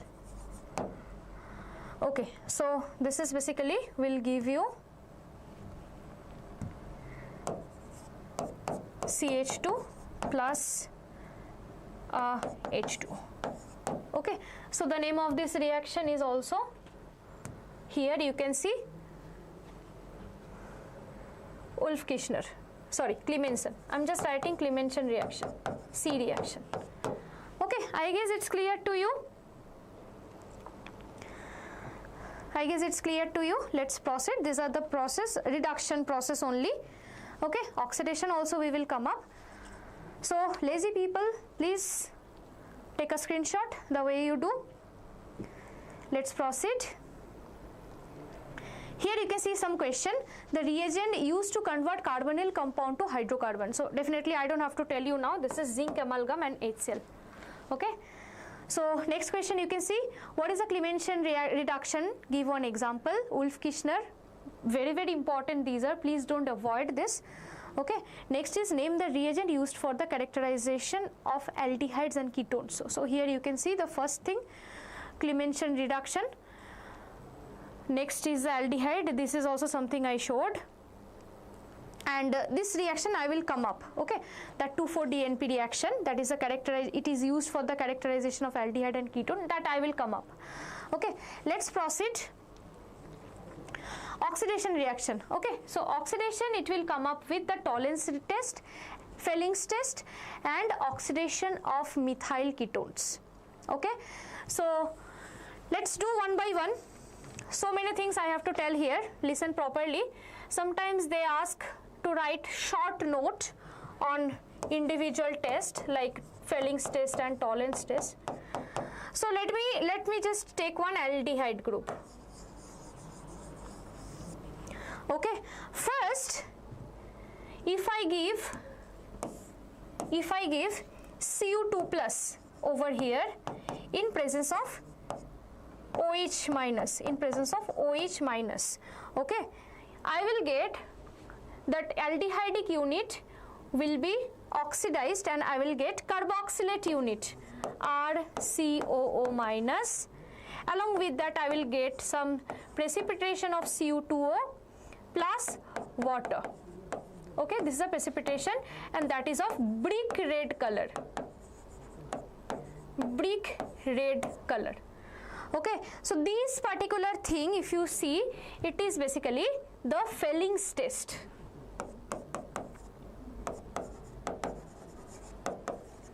This is basically the Felings test. Okay, now let me tell you a little bit more detail about this thing. Okay. Okay, Yatish, Ulf Kishner. Okay, I will go back to Ulf Kishner. Let me just finish the Felings, otherwise the flow will be diverted. Okay, I will go back to Ulf Kishner. Here you can see brick red coloration. Okay, let me just tell you Felings test. What is Felings test? So Felings test, it needs two reagent. Okay, that is Felings solution A, Felings solution A and Felings solution B. These two solution I need. Okay, so what is Felings solution A? Felings solution A is nothing but copper sulfate solution, CuSO4.5H2O solution. Okay, what is Felings B? Felings B is basically alkaline sodium potassium tartarate. Alkaline sodium potassium tartarate, that is also called as Rochelle salt. Okay, so what is this? Alkaline sodium potassium tartarate, that is also called as Rochelle salt.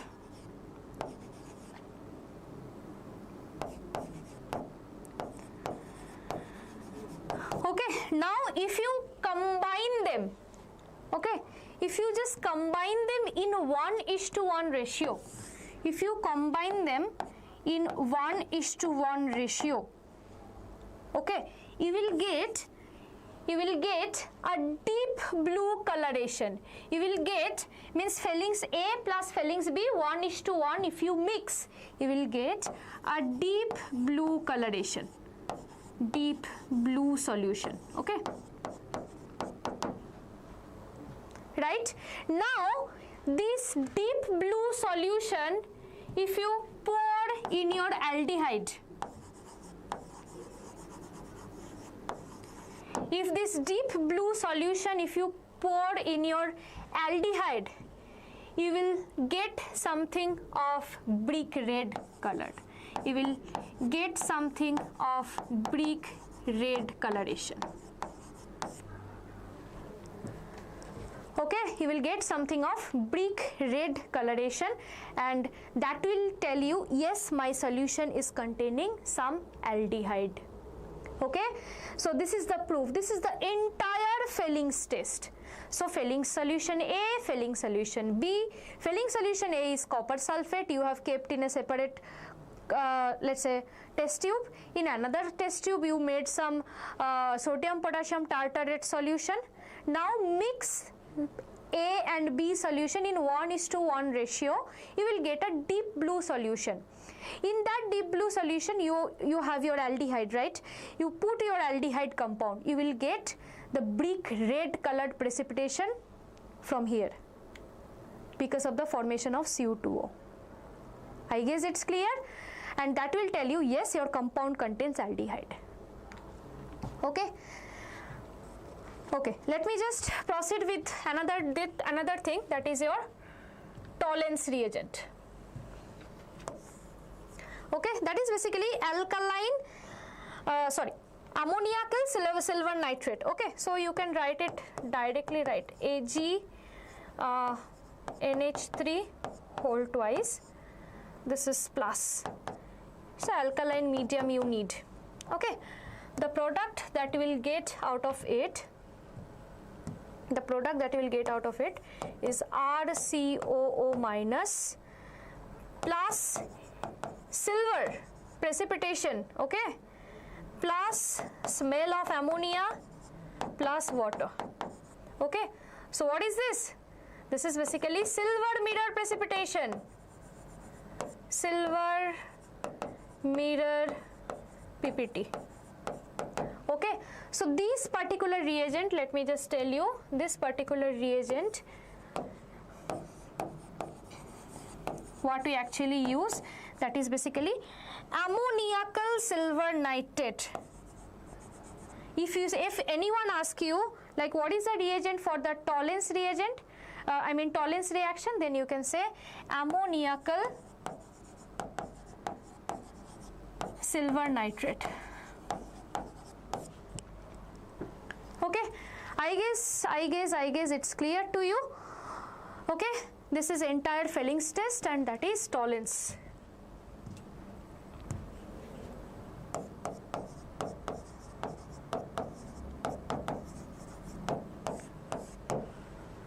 Okay, let's go back to the Wolff-Kishner reaction.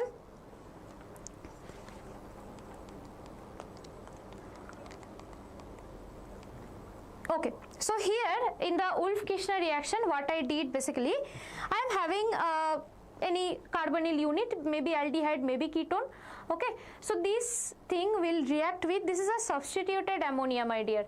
Okay, substituted ammonia means ammonia derivative. Let's say this is NH3, one hydrogen you replace with NH2 group. This is hydrazine. This is hydrazine reagent. Okay, so the reagent name is hydrazine.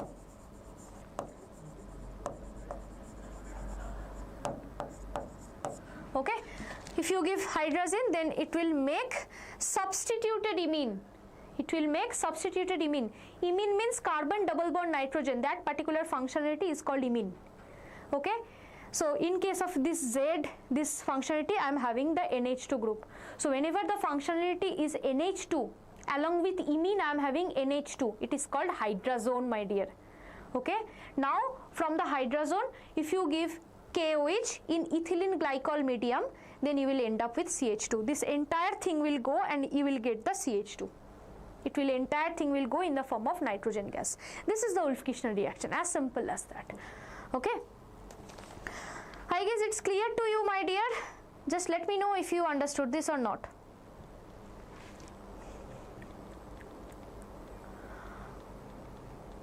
Okay, so this is also clear to you. In the both cases, aldehyde is getting oxidized to carboxylate unit.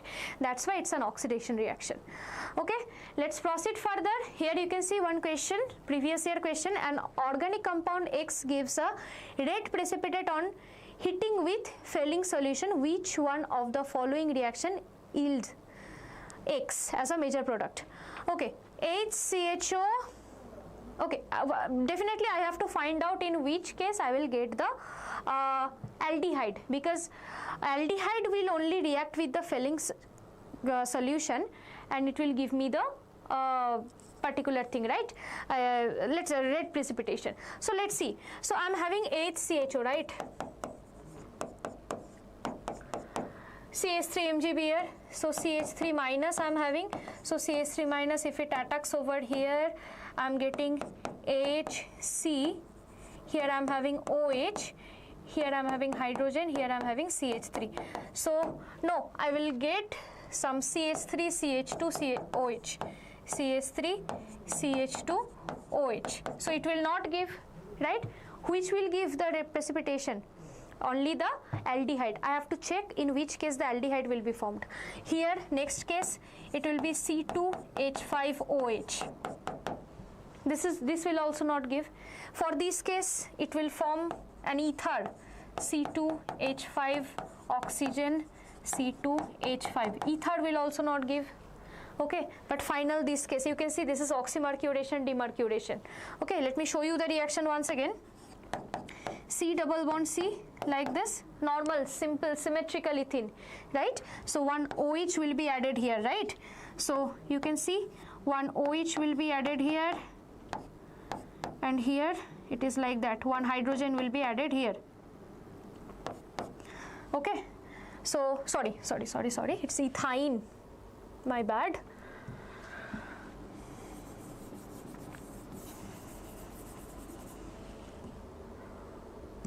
So I'm having this type of thing, right? Here I'm doing OMDM, right? So I will get one OH group added over here. Here I'm having double bond, and here hydrogen I will get, right? So for this case, this is an enol, right? That way I told you, this is enol. It will undergo ketoenol tautomerism, right? Ketoenol tautomerism, and it will give you something like this. Double bond O, single bond, here I will get CH2. Okay, so here I can see you can get one aldehyde out there, right? Here you can get one aldehyde, right? So this particular thing will give you the test. So I will get acetaldehyde, CH3CHO. So my answer is going to be option D. Okay, I guess it's clear to you. Let's proceed further. Okay, so here comes a very important thing, that is the reaction due to the alpha hydrogen. So this is aldol condensation reaction. So here you can see how you should actually proceed with the aldol condensation reaction easily, that I'm going to tell you. See, CH3 CO hydrogen. This carbonyl carbon must have alpha hydrogen to proceed with the aldol condensation. That is the most important case. Okay, here you can see having at least one alpha hydrogen. It's very important statement. At least one alpha hydrogen you need. Okay, here I am having 3 alpha hydrogen. This is my carbonyl carbon, this is my alpha carbon, right? Then what will happen? Another aldehyde, let's write same aldehyde. Okay, this is self aldol. This oxygen will takes up one hydrogen, okay, and it will form something like this, CH3. Here I will get OH. Here carbon-carbon bond will be formed. Here as usual one hydrogen, it was H, this thing, right? This is alpha, this is beta. You can see in the beta position you are having one hydroxyl unit, okay? So you will come up with a beta hydroxyaldehyde unit, beta hydroxyaldehyde, that is called aldol. Okay, beta hydroxy unit, that is called aldol. Further what will happen? From here one OH and hydrogen, they will be released in the form of water, and one double bond comes over there.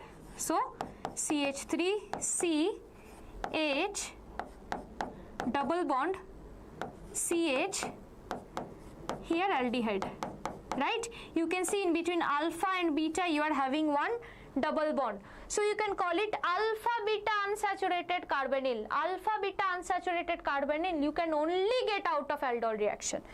So you can get alpha beta, let me write the name here, alpha beta unsaturated carbonyl. Okay, this is the same way you can react with the ketone as well. You will get ketol out of it, and there also you will see, here you can see alpha and beta unsaturated carbonyl compound you will get. Okay, so ketone also will do. Or remember one more thing. So what are the conditions that you have to remember? First is alpha hydrogen must be present out there. You will get beta hydroxyketone type of unit, beta hydroxyketone. Just mark these specific unit. In the beta position, 1 hydroxy. This specific unit you will get. Okay, that you will get out of aldehyde, and then from the ketone as well. So the same reaction can be proceed through. The same reaction can be proceed through the cross, means 2 different aldehyde as well. Let me show you with an example. Let's say I am having CH3CHO as well. Okay, another thing, let's say I am having this thing, CH3CH2CHO.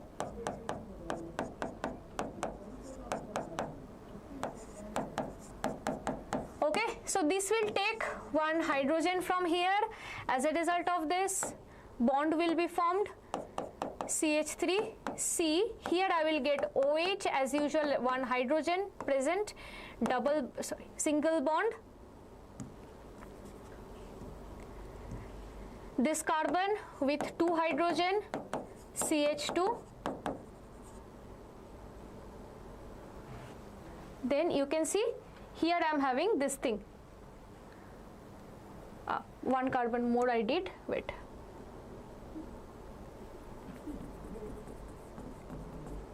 This is CHO. Okay, this is how you can perform the cross aldol as well.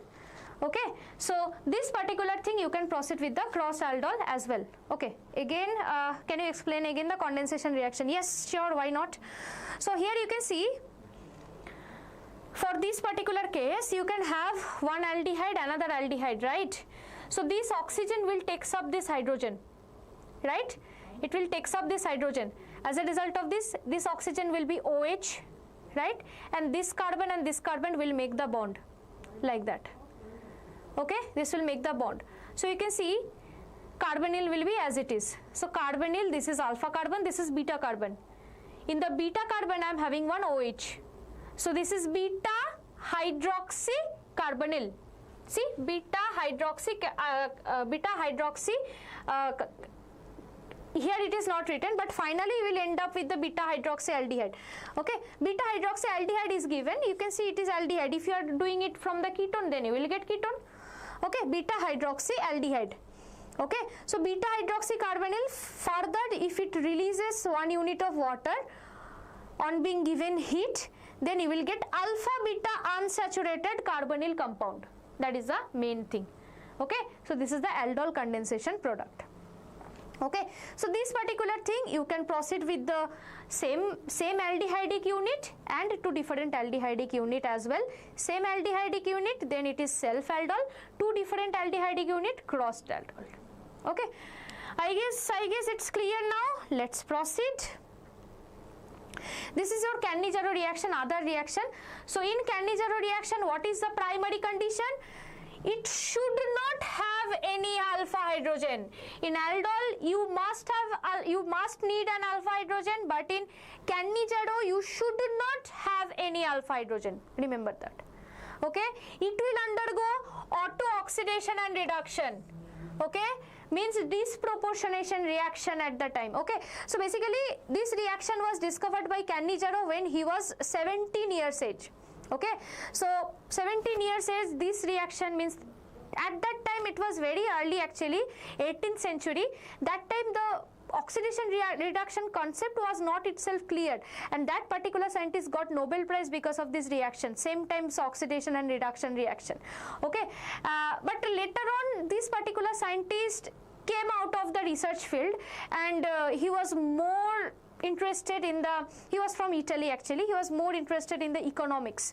Okay, so he becomes a vice president of Italy later on, but later on whenever he came up, he ended up with his political background, and he again started doing the research. That time his research work is not that much prominent.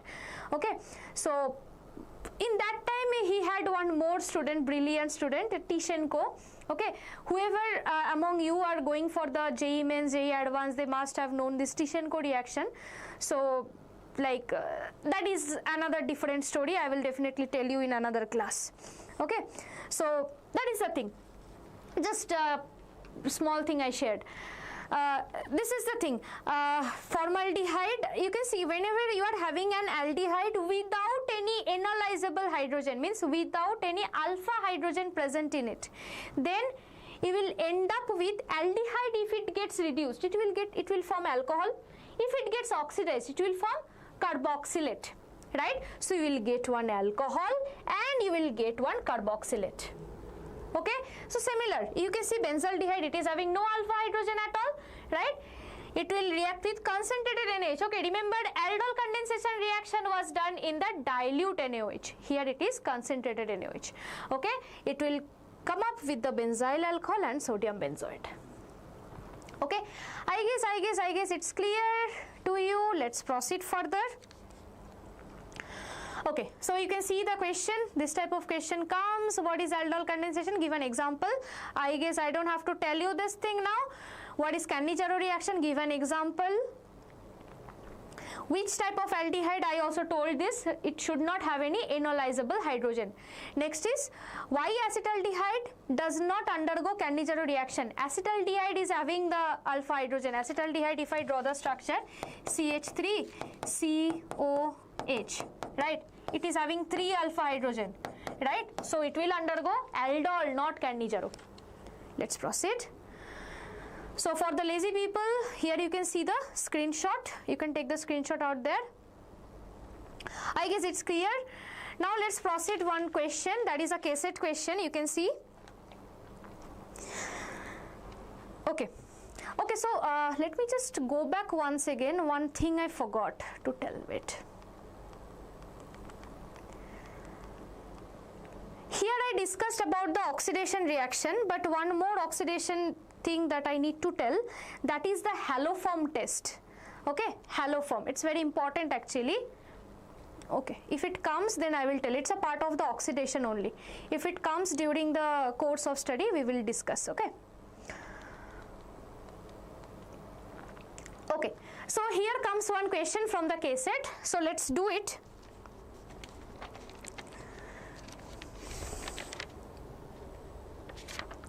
Okay, so I'm having C6H5CN. C6H5CN. Here I am giving SnCl to HCl. So it is the reagent of the Stephens reaction, right? HCl in presence of H3O plus. What it will form? It will form aldehyde, right? C6H5CHO. Then concentrated KOH. Concentrated KOH. Concentrated KOH means, see, this is benzaldehyde, right? This is your benzaldehyde. No alpha hydrogen, right? No alpha hydrogen, so it will undergo Cannizzaro reaction. It will undergo Cannizzaro reaction. So if it undergoes Cannizzaro reaction, I will get one alcohol, that is CH2OH, and one carboxylate,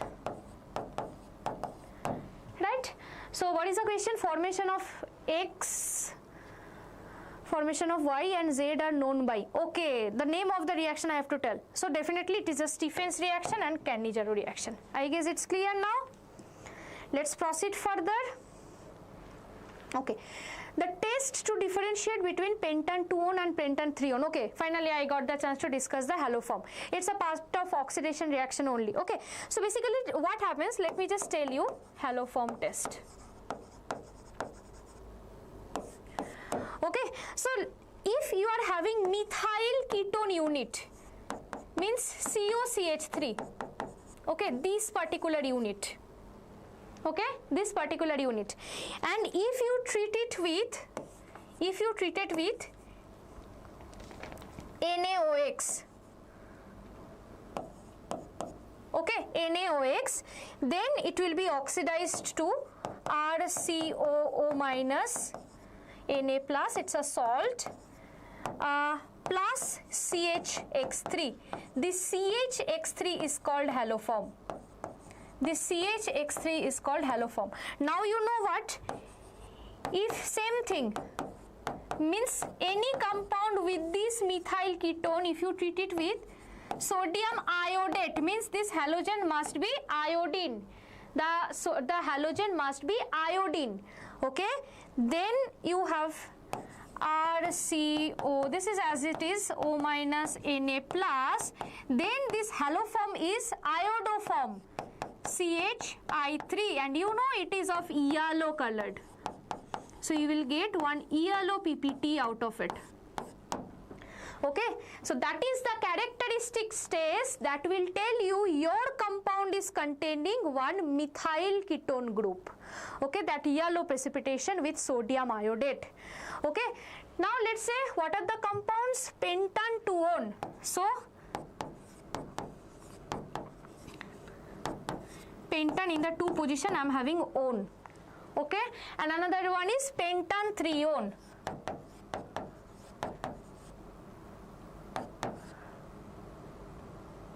Pentan-3-one. So now you can tell me which test can differentiate them. So definitely it's going to be iodoform, because it is having one methyl ketone unit, CH3CO unit. Okay, it will give the response in iodoform, but this will not give. Okay, functional, it's position isomerism. Okay, position isomers, both the case it is ketone. Okay, both the case it's ketone. Okay, so in that case it is actually a little tricky question. So here I am having methyl ketone unit, it will only give iodoform, this will not give. Instead it is having C double bond O. I guess it's clear now to you. Let's proceed. Okay, so this is dilute NaOH. So yes, this is an aldol reaction. So you can see aldehyde. Again, I am just showing it to you so that you understand this aldol condensation reaction, how you should proceed with.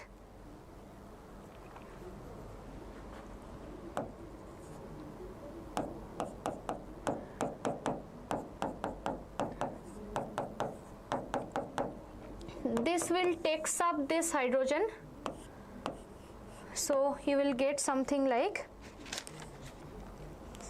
I'm writing this as pH, okay, just to make it easier, nothing else.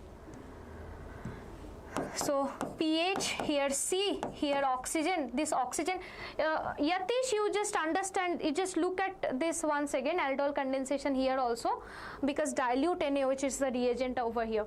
Okay, so just look at the reaction once again. Okay, so if you didn't understand that time, so this oxygen will takes up this hydrogen. Okay, so it will be OH, right? This hydrogen as it is, this carbon and this carbon one bond. Okay, this carbon is having 2 hydrogen and this is CHO, right? So this is your beta hydroxy aldehyde.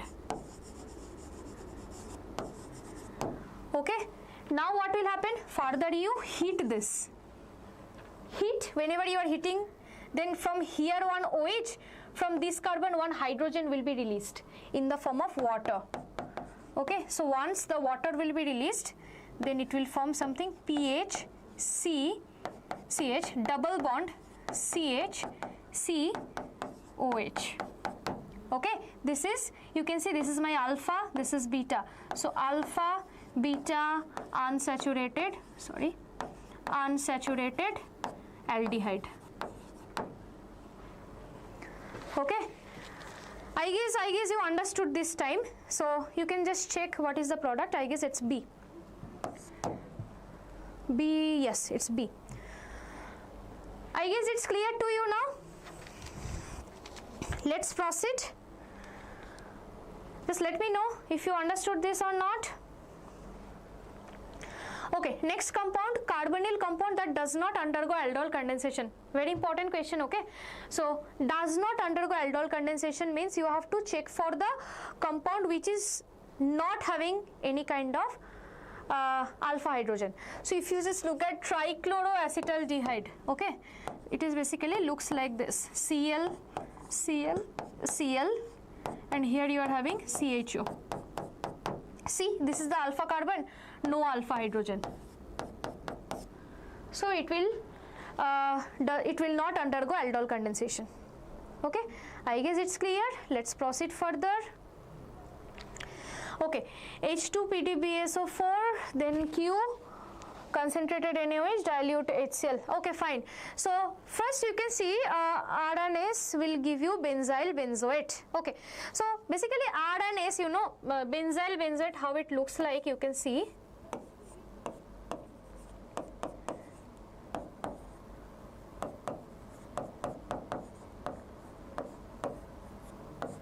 This is your benzyl benzoate.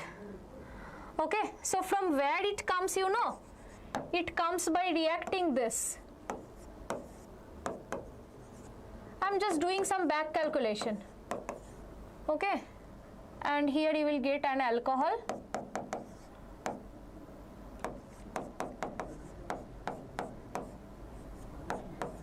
Okay, so here you can see they get connected.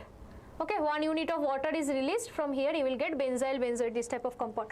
By looking at the product, you tell me which reaction is this. This is basically Cannizzaro reaction, right? Carboxylate and alcohol, right? They came from the Cannizzaro reaction. So from which Cannizzaro? So this particular thing came from what? This particular thing came from what? It came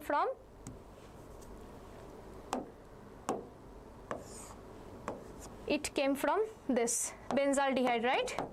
CHO. Right? Now, from where if I give PDBSO4, I will get benzaldehyde, H2PDBSO4. I have to start from benzoyl chloride, right? This is your Rosenman reaction. This is your Rosenman reaction. This is your Cannizzaro reaction. Right? And this is simple condensation. I guess it's clear. Your answer is C. Okay, let's proceed.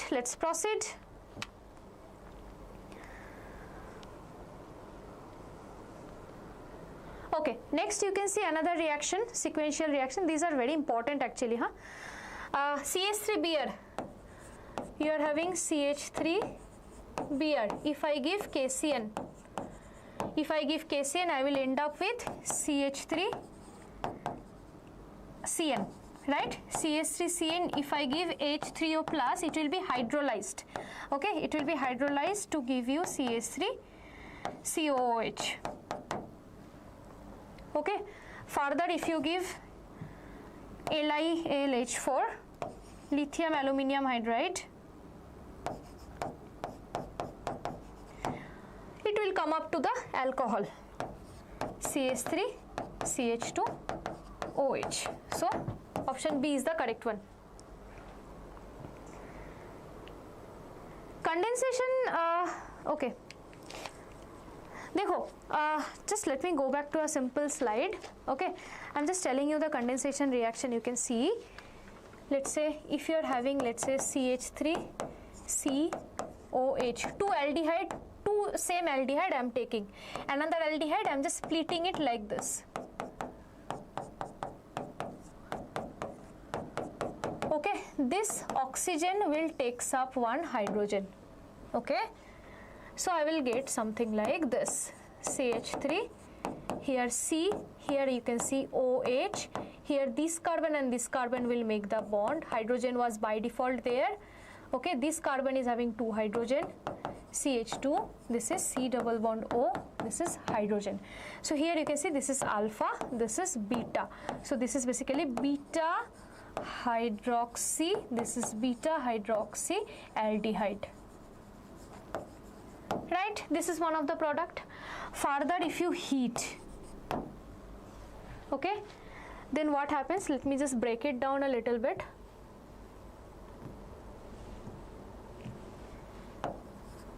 here one hydrogen.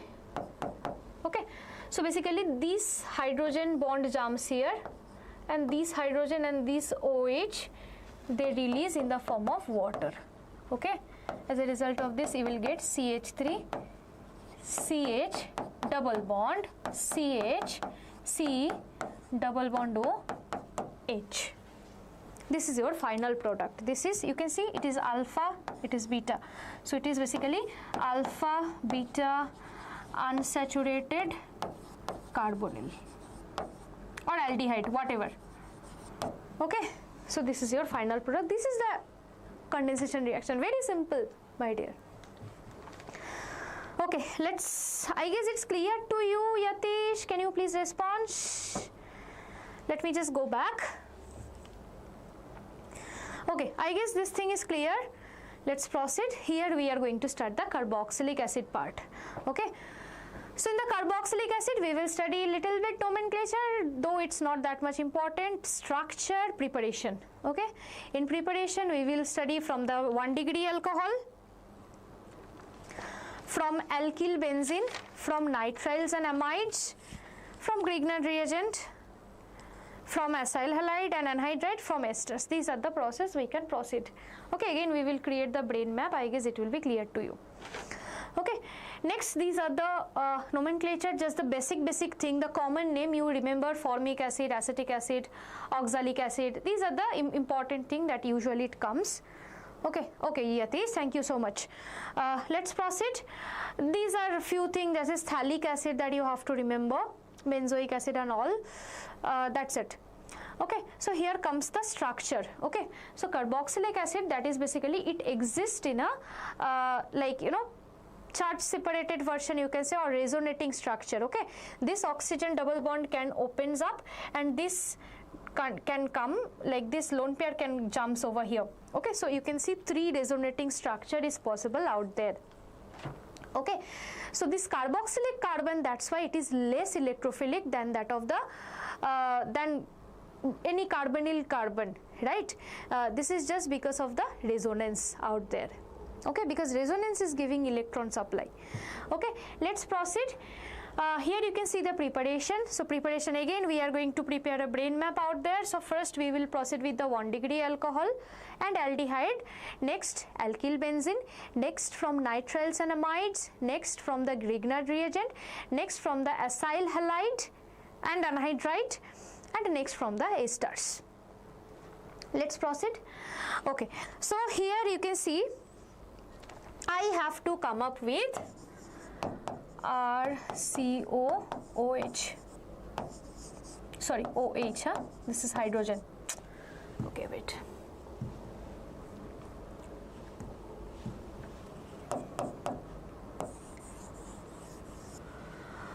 Okay, let me just start with 1 degree alcohol. First I am going to start with, let's say, RCH2H. Okay, from here I have to go to there. What is the reagent that I have to give? I have to give alkaline KMNO4. Alkaline KMNO4. Okay, or you can give CrO3, chromic oxide, in presence of H2SO4. Okay, then from the alkyl benzene we can start. We can take the example of let's say methyl benzene, CH3 with a benzene ring. Okay, we can come to carboxylic acid only by treating this with alkaline KMNO4, again alkaline KMNO4, and a little bit H3O plus, maybe a little bit heat. Okay, then we can proceed with let's say we can start from the nitriles. We can start from RCN. Okay, so what you can do, RCN at first you can do the hydrolysis by H plus in OH minus. You can, sorry,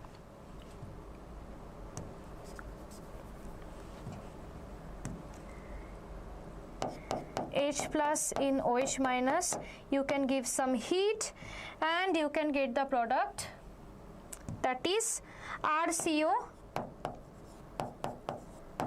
NH2 amide. Okay, further you do hydrolysis, that is H3O plus you can give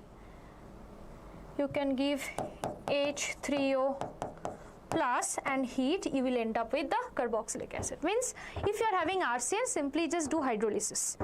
Okay, let's say I'm having from Grignard reagent. Okay, let's start from the Grignard reagent, that is RMGBr. Okay, here I have to give dry ice. Dry ice means what? Dry ice means carbon dioxide, right? So I have to give carbon dioxide out there, C double bond O double bond O. Okay, and here let's proceed. If you give RMGBr over here, you will get something like this. So R C double bond O, here you will get OMGBr. Further you give just normal acidic water, that is H3O plus. You will simply come up with the carboxylic acid. So Grignard reagent, if you want to come up with the carboxylic acid, you have to, what is the use? We will come up with it, my dear, usage and all. Okay, so H3O plus and all, like if you are having Grignard reagent, then if you give the dry ice out there, then you can just give dry ice and do hydrolysis, it will come up with the carboxylic acid. Okay, let's proceed. Anything else that I can proceed with? Ester, let's do. Let's say I'm having some this type of benzene along with C double bond O, OC2H5. Okay, you can hydrolyze it, you can directly get it. It will be in, you can give H3O plus.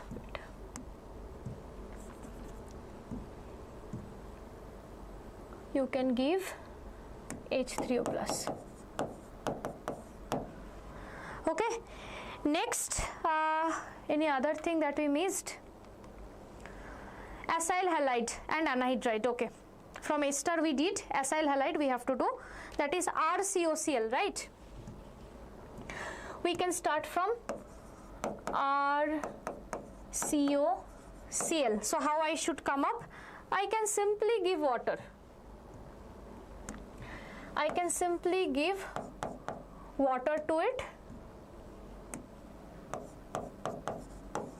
Okay, or another one thing that I can do is, let's say you can make it, okay, that's enough, I guess.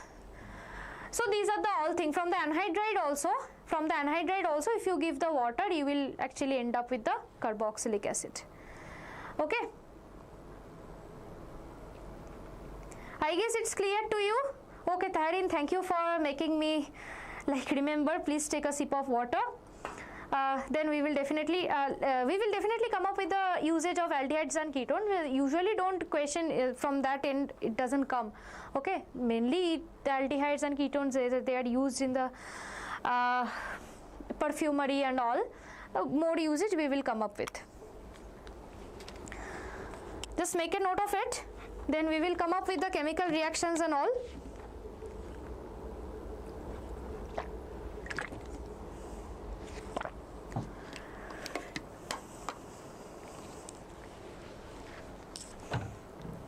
Sorry. I guess it's clear to you. Let's proceed.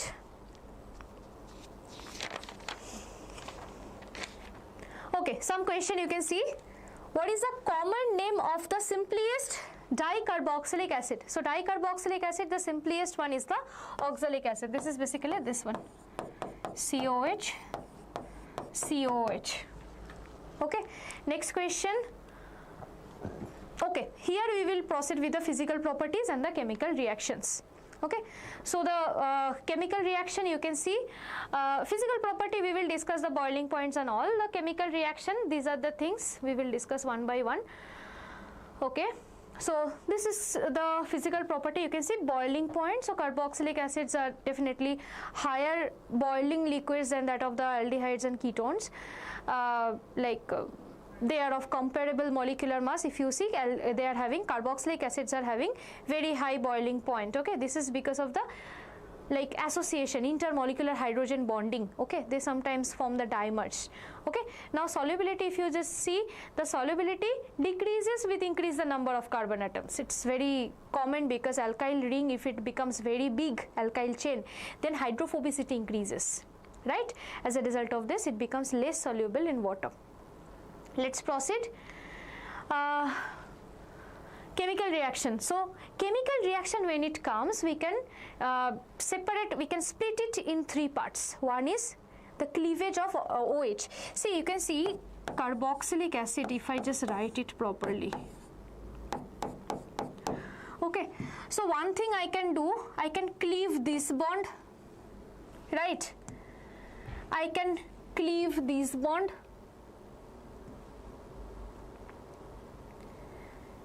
I can cleave this bond, or I can react with the entire thing, or I can react with this entire thing. Okay, so these three parts are there. Okay, and another thing, here I am having some R group, right? Here let's say I am having some R group. Okay, so I can react with this R group as well. Okay, so that's the reason fourth type of reaction you can expect out of it. Okay, so first one, you can see cleavage of OH group. If you see, so OH bond, if it goes, then it will show acidic nature. Okay, acidic nature, then reaction with metals and alkali. Okay, next you can see cleavage of CO bond. If you see, that is anhydride formation and esterification reaction, and you can see PCl5 associated to that chlorination. You can proceed. Okay, reaction with NH3, very important. Next, another thing you can see, reaction involving the entire COH, that is related to the reduction, decarboxylation, that's it. Reaction involving the hydrocarbon part, that is basically the halogenation. We will do HVZ reaction, Hell-Vollard-Zelensky, okay, that reaction. Halogenation and substitution.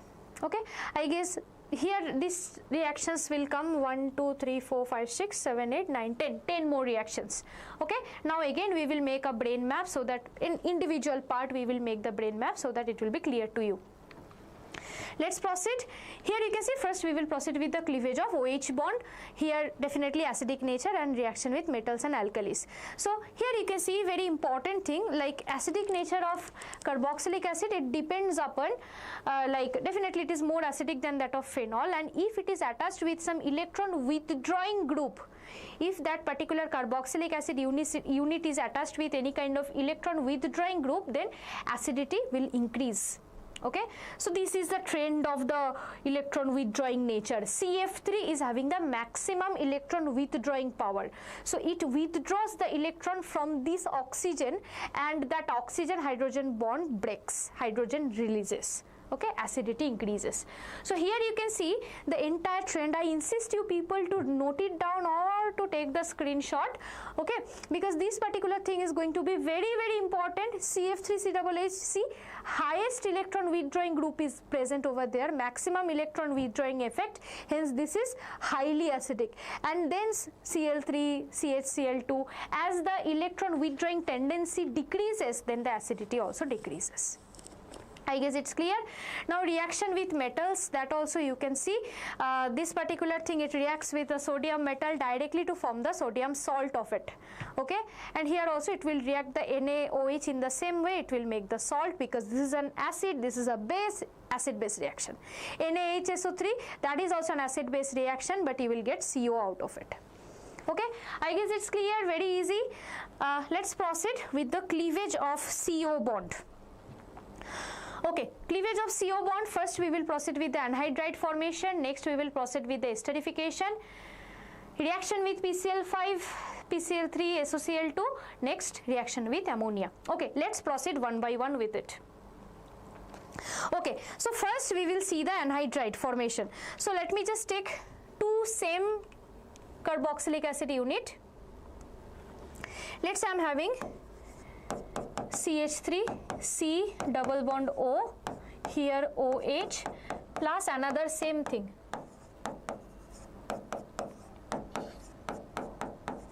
Okay, so what basically happened? From here one OH, from here one hydrogen, they gets released once they are heated. Okay, once they are heated.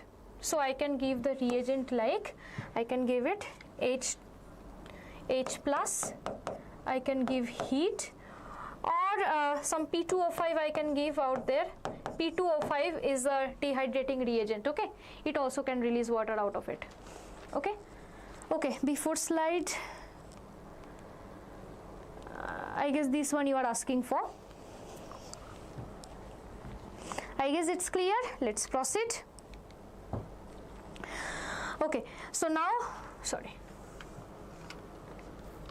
So from this case, rest of the thing you just merge. Okay, so I will get CS3, CO,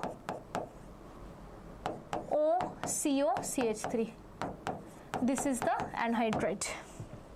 Okay, I guess it's clear. This is the anhydride formation. Okay, this is my anhydride formation.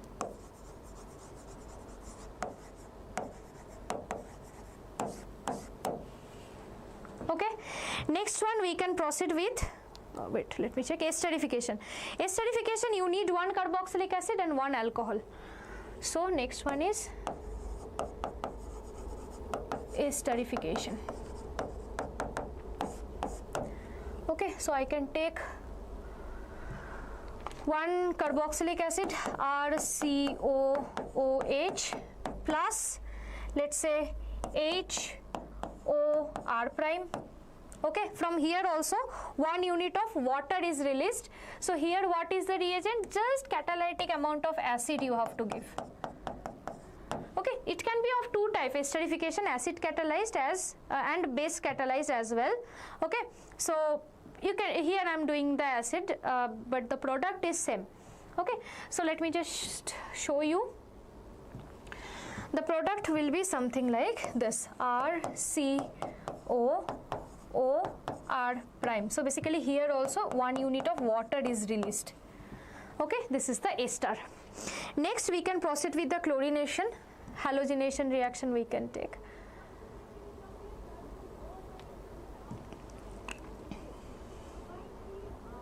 Chlorination I am writing.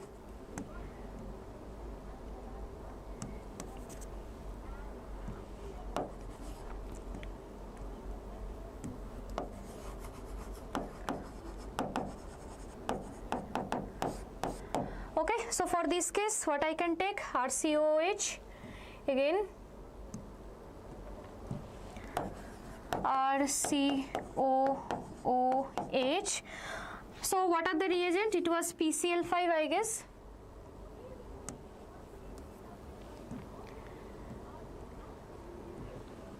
First one, second one, third one. Okay, the reagent was PCl5, next was PCl3, next one is SOCl2. Okay, let's write the products. That is RCOCl you will get, both, all the cases you will get acyl chloride only.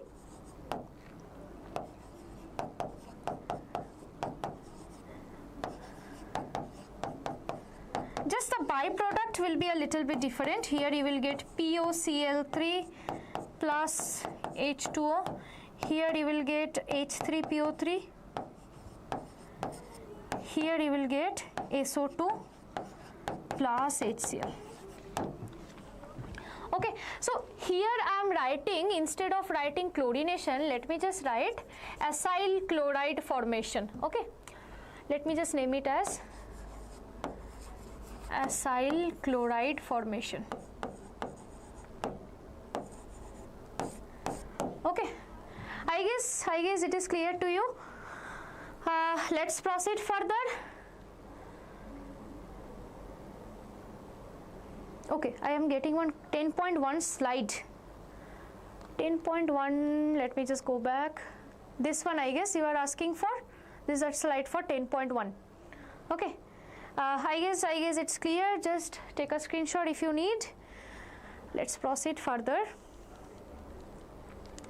I guess this thing is also clear to you. One more thing we have to proceed with, that is a reaction with ammonia.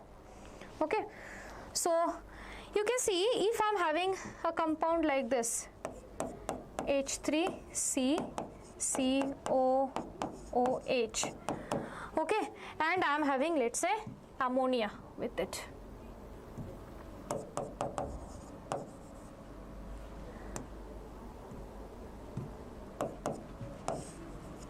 It will actually react in an reversible way.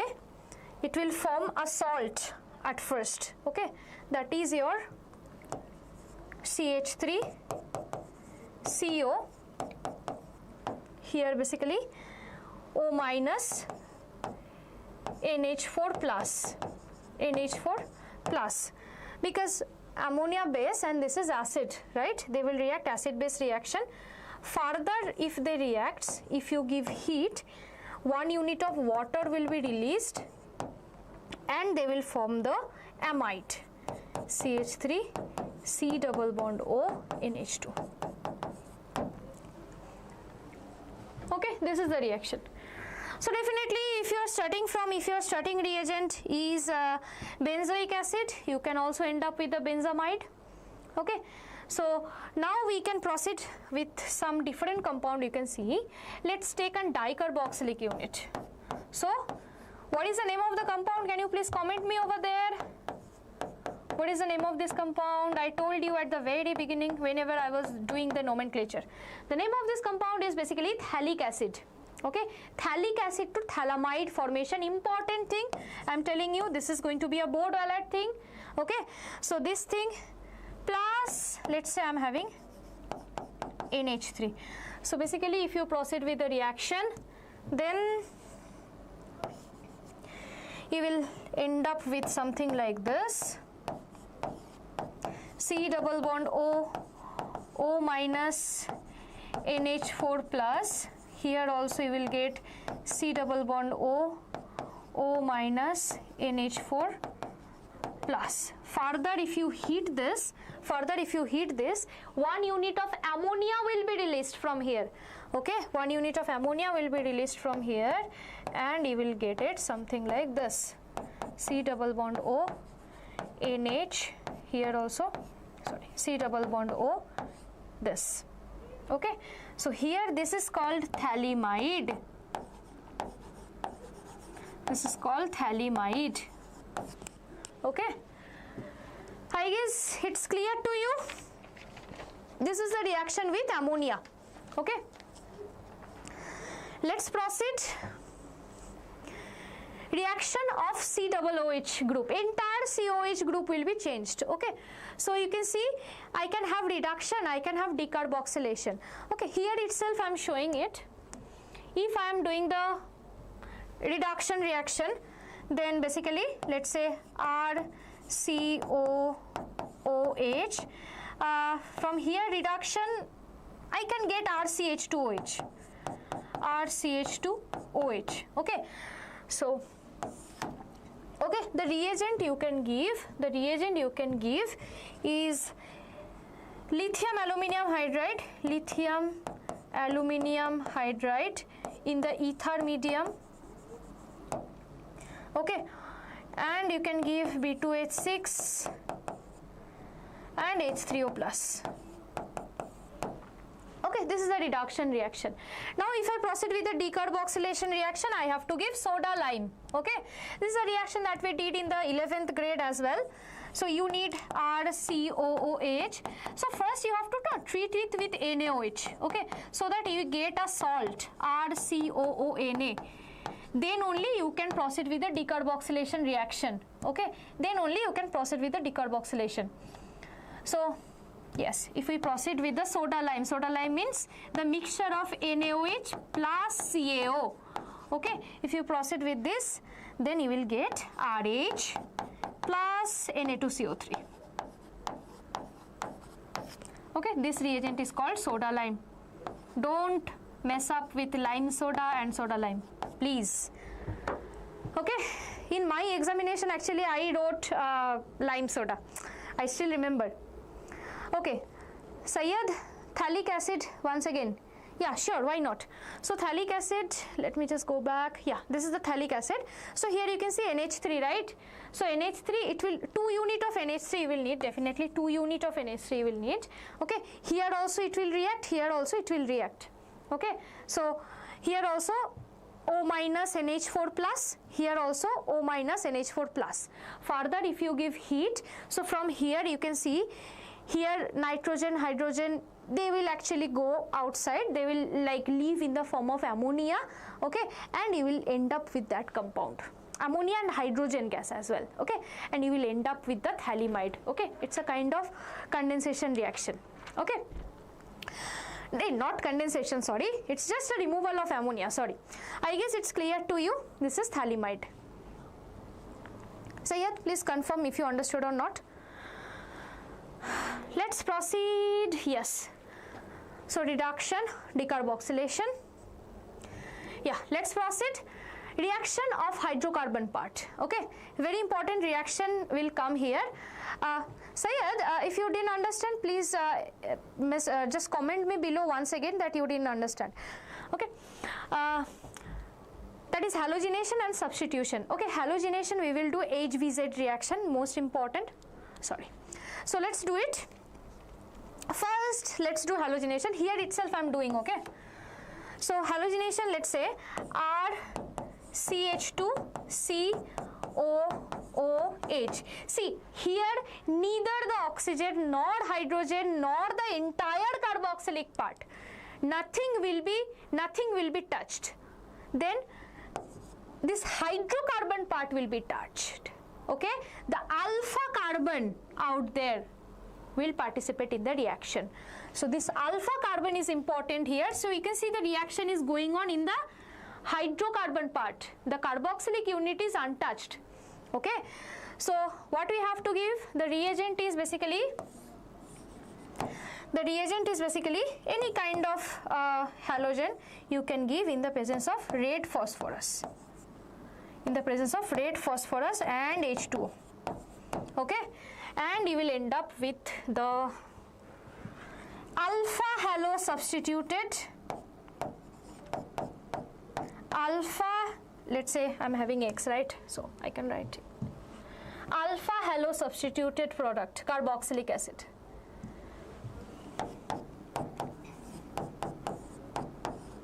Okay, so what is this? This is alpha halo substituted C carboxylic.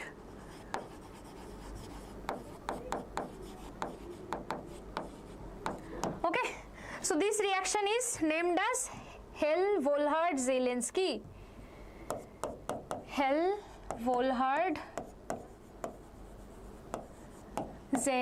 reaction.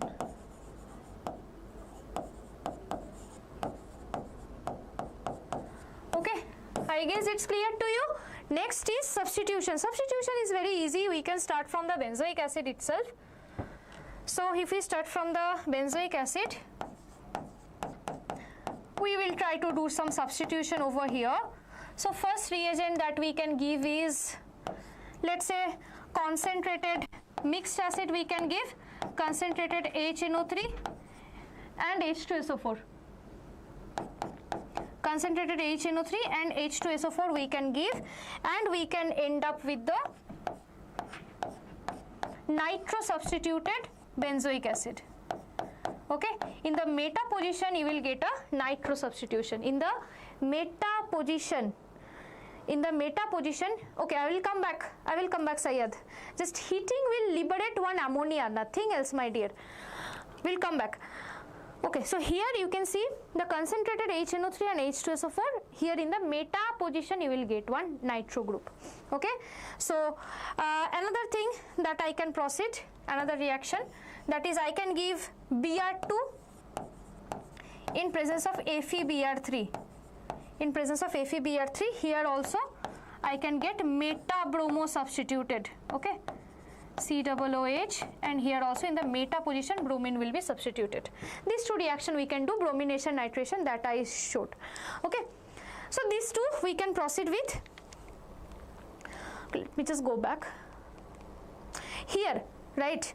So basically my dear, you don't have to like think about the byproduct ammonia and hydrogen. Okay, from here basically one nitrogen stays in the system, one nitrogen. Okay, see, and here ammonia and water actually gets released, nothing else. Water and ammonia, they gets released in the system, and this nitrogen and carbon, they makes the bond.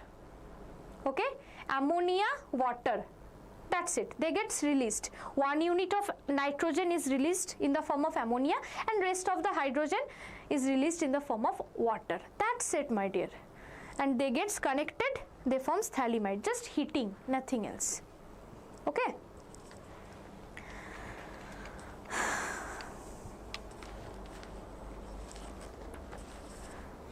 I guess it's all good. Let's proceed.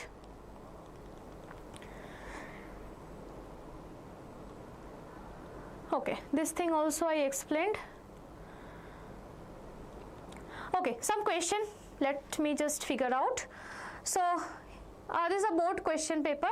Okay, so for this case, if you give okay, so definitely first A, let's write A, that's good, definitely going to be bromine substituted benzene.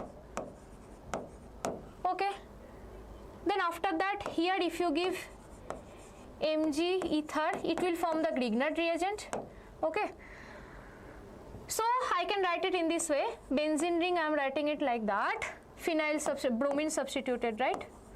Okay, bromine is already there, wait, eraser, pen, okay, MgBr. Okay, next I am giving dry ice. So dry ice, if I give, it will form the carboxylic acid, right? So dry ice means this. Okay, so this phenyl ring will attack over here, this will open up, and you will get the carboxylic acid. I already told you that pH COOH. Fine. Now you are giving, okay, concentrated HNO3 and H2SO4. That also I did in the last slide itself. Concentrated, I am just writing mixed acid. Okay, so if you are having this thing, COOH, okay, then here you can see in the meta position you will get the substitution. Okay, so option D is going to be the correct one. Okay, very good. I guess this is clear to you as well, this particular thing. Let's proceed with the next question. Okay, so here you can see the end product in the following sequence of the reaction. Okay, so I am having ethyne, this is oxymercuration, demercuration, right? So in case you are unable to see this, I am writing this once again so that you can understand. Okay, so you will get CH, 2 double bond CHOH. So this is an enol, right? So it will not stop here, it will further undergo ketoenol tautomerism and it will form this thing, CH3 C double bond O CH3, right? Okay, now you are having one ketone and you are attacking this with CH3 MgBr. Wait, here will be hydrogen. Mistakenly I wrote CH3. Hydrogen, right? So now here I am giving CH3 MgBr. Okay, so you will be having this thing now, CH3, this will be OH, this will be another CH3, right? So this is your product. Further, if you do oxidation, both the steps are included here. Here OMGBr, further do oxidation, you will end up with something isopropyl alcohol, right? I guess it's clear. Okay, definitely Sumit, we will come up with the first PUC chemistry. Okay, thank you so much that my live session, it helped in your unit test. It's really nice to listen. I will come up with it, don't worry. I guess it's clear to you. Let's proceed further. Okay, this is the thing I told you. Syed, I guess you can answer this now. This is going to be the product. I'm not going to detail right now. So this will form NH4 plus, and then further on strong heating, it will form the phthalimide, right? Let's proceed. Here you can see, it is also a question. Here you can see it's a matching name reaction. Okay, so A is basically Gattermann-Koch, right? 2. Okay, B is basically haloform, right? NaOX. 3. Okay, next one you can see 1 alcohol, 1 carboxylic acid, right? This is your esterification, right? Next one is HVZ reaction, 1. Now just find out the option. I sometimes get messed up in this step.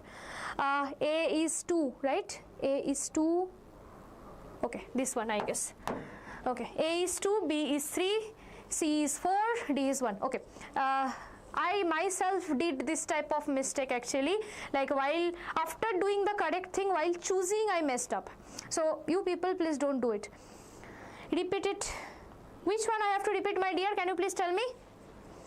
Just you tell me, comment me there which one I have to repeat, then we will proceed. Okay, so this thing, alkaline, cold dilute alkaline KMnO4. So this will be converted to this. That's it.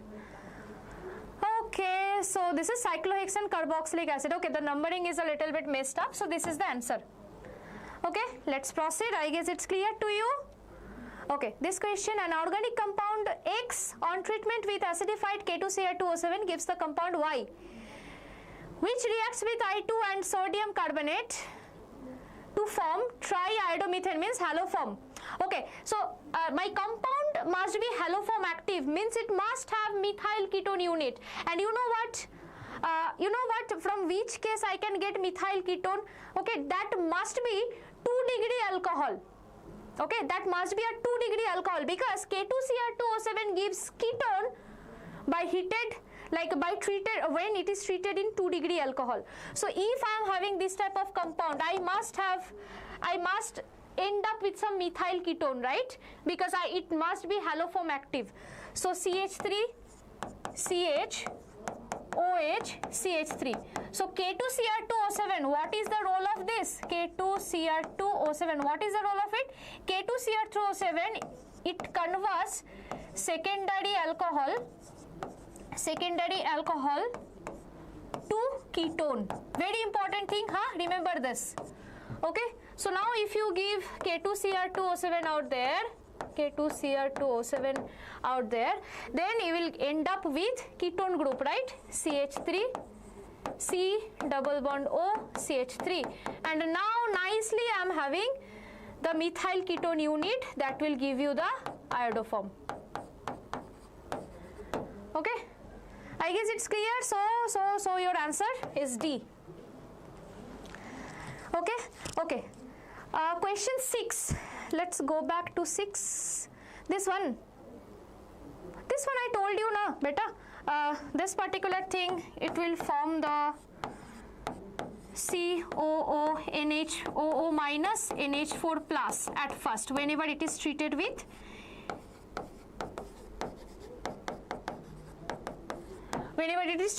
ammonia. Further, if you keep heating, then from here ammonia and water released.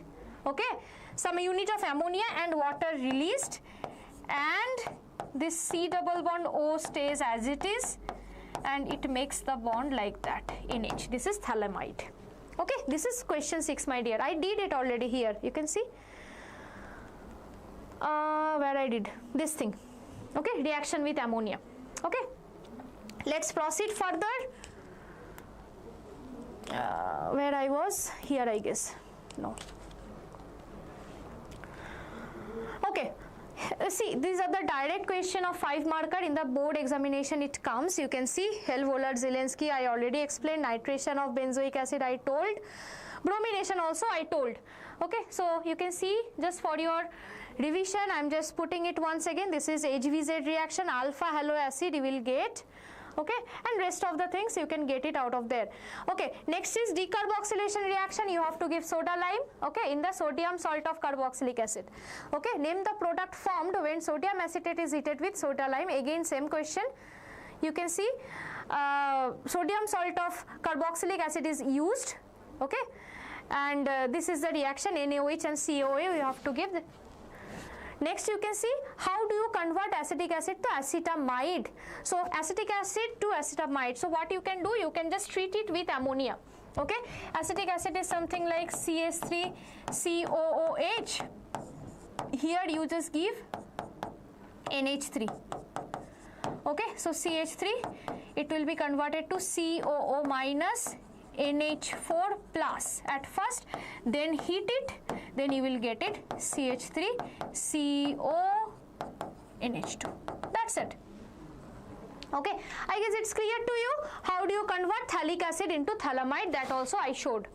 Okay, I guess this is the phthalic acid to phthalimide. Okay, I guess it's clear to you now. Next you can see how would you prepare carboxylic acid from 1 degree alcohol. Explain with an example. Carboxylic acid from 1 degree alcohol, that also we did. You can use that oxidizing agent like KMNO4, K2CR2O7, you can toss it. Okay, next is how do you prepare carboxylic acid from nitriles? That simple hydrolysis reaction, H plus you treat, it will work. Okay, now Grignard reagent you have to treat it with dry ice. That also we covered in the brain map section. Next, this reaction you can see. Okay, let's do it one by one, stepwise. It is a KCET question paper. CH3, let me write the A at first. Okay, CH3 COOCl. Okay, next, sorry, COCl, sorry.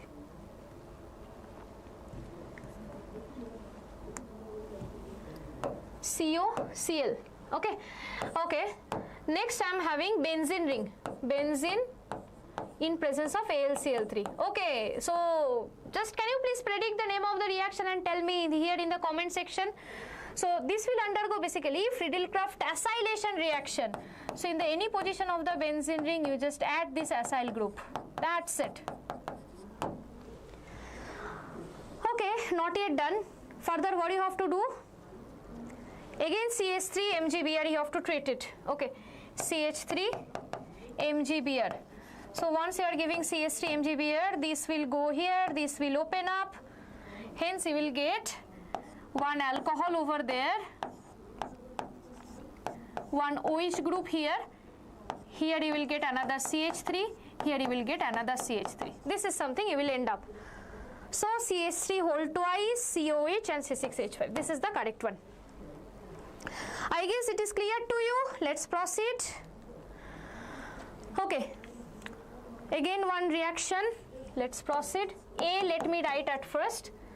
A is basically CH3COCl. Right? Then again benzene. Again the same thing that I did in the last slide. AlCl3, right? Friedel-Crafts acylation. FC acylation. Okay, then you will end up with some acyl group attached here, COCH3, right?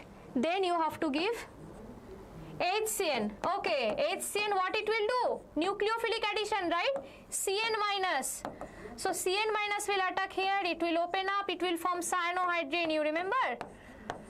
So you can see this is OH, it will form here, it will be CN, and here you will be having CH3, right? This is your cyanohydrin type of compound. Further you give H2O. Okay, so in cyanohydrin if you give H2O, hydrolysis of nitrile group. So basically this CN will be converted to COH. Okay, as it is OH and it is CH3. So your product is basically option D. Okay, I guess it's clear to you. Let's proceed. Okay, butane on reaction with dilute. Okay, this is the oxymercuration demercuration, right? So butane, let's write butane. This is a butane. I'm just avoiding writing the hydrogen. So as of now, so if you give that, if you do a OMDM, so basically you will get one OH. OH where? Not in the terminal, intermediate. Okay, and here one double bond C. Now it will undergo ketoenol tautomerism, right? So once it will undergo ketoenol tautomerism, C single bond C, C double bond O, here C. That's it. So your product is going to be which one? Option A. Okay, I guess it's clear to you. Let's proceed.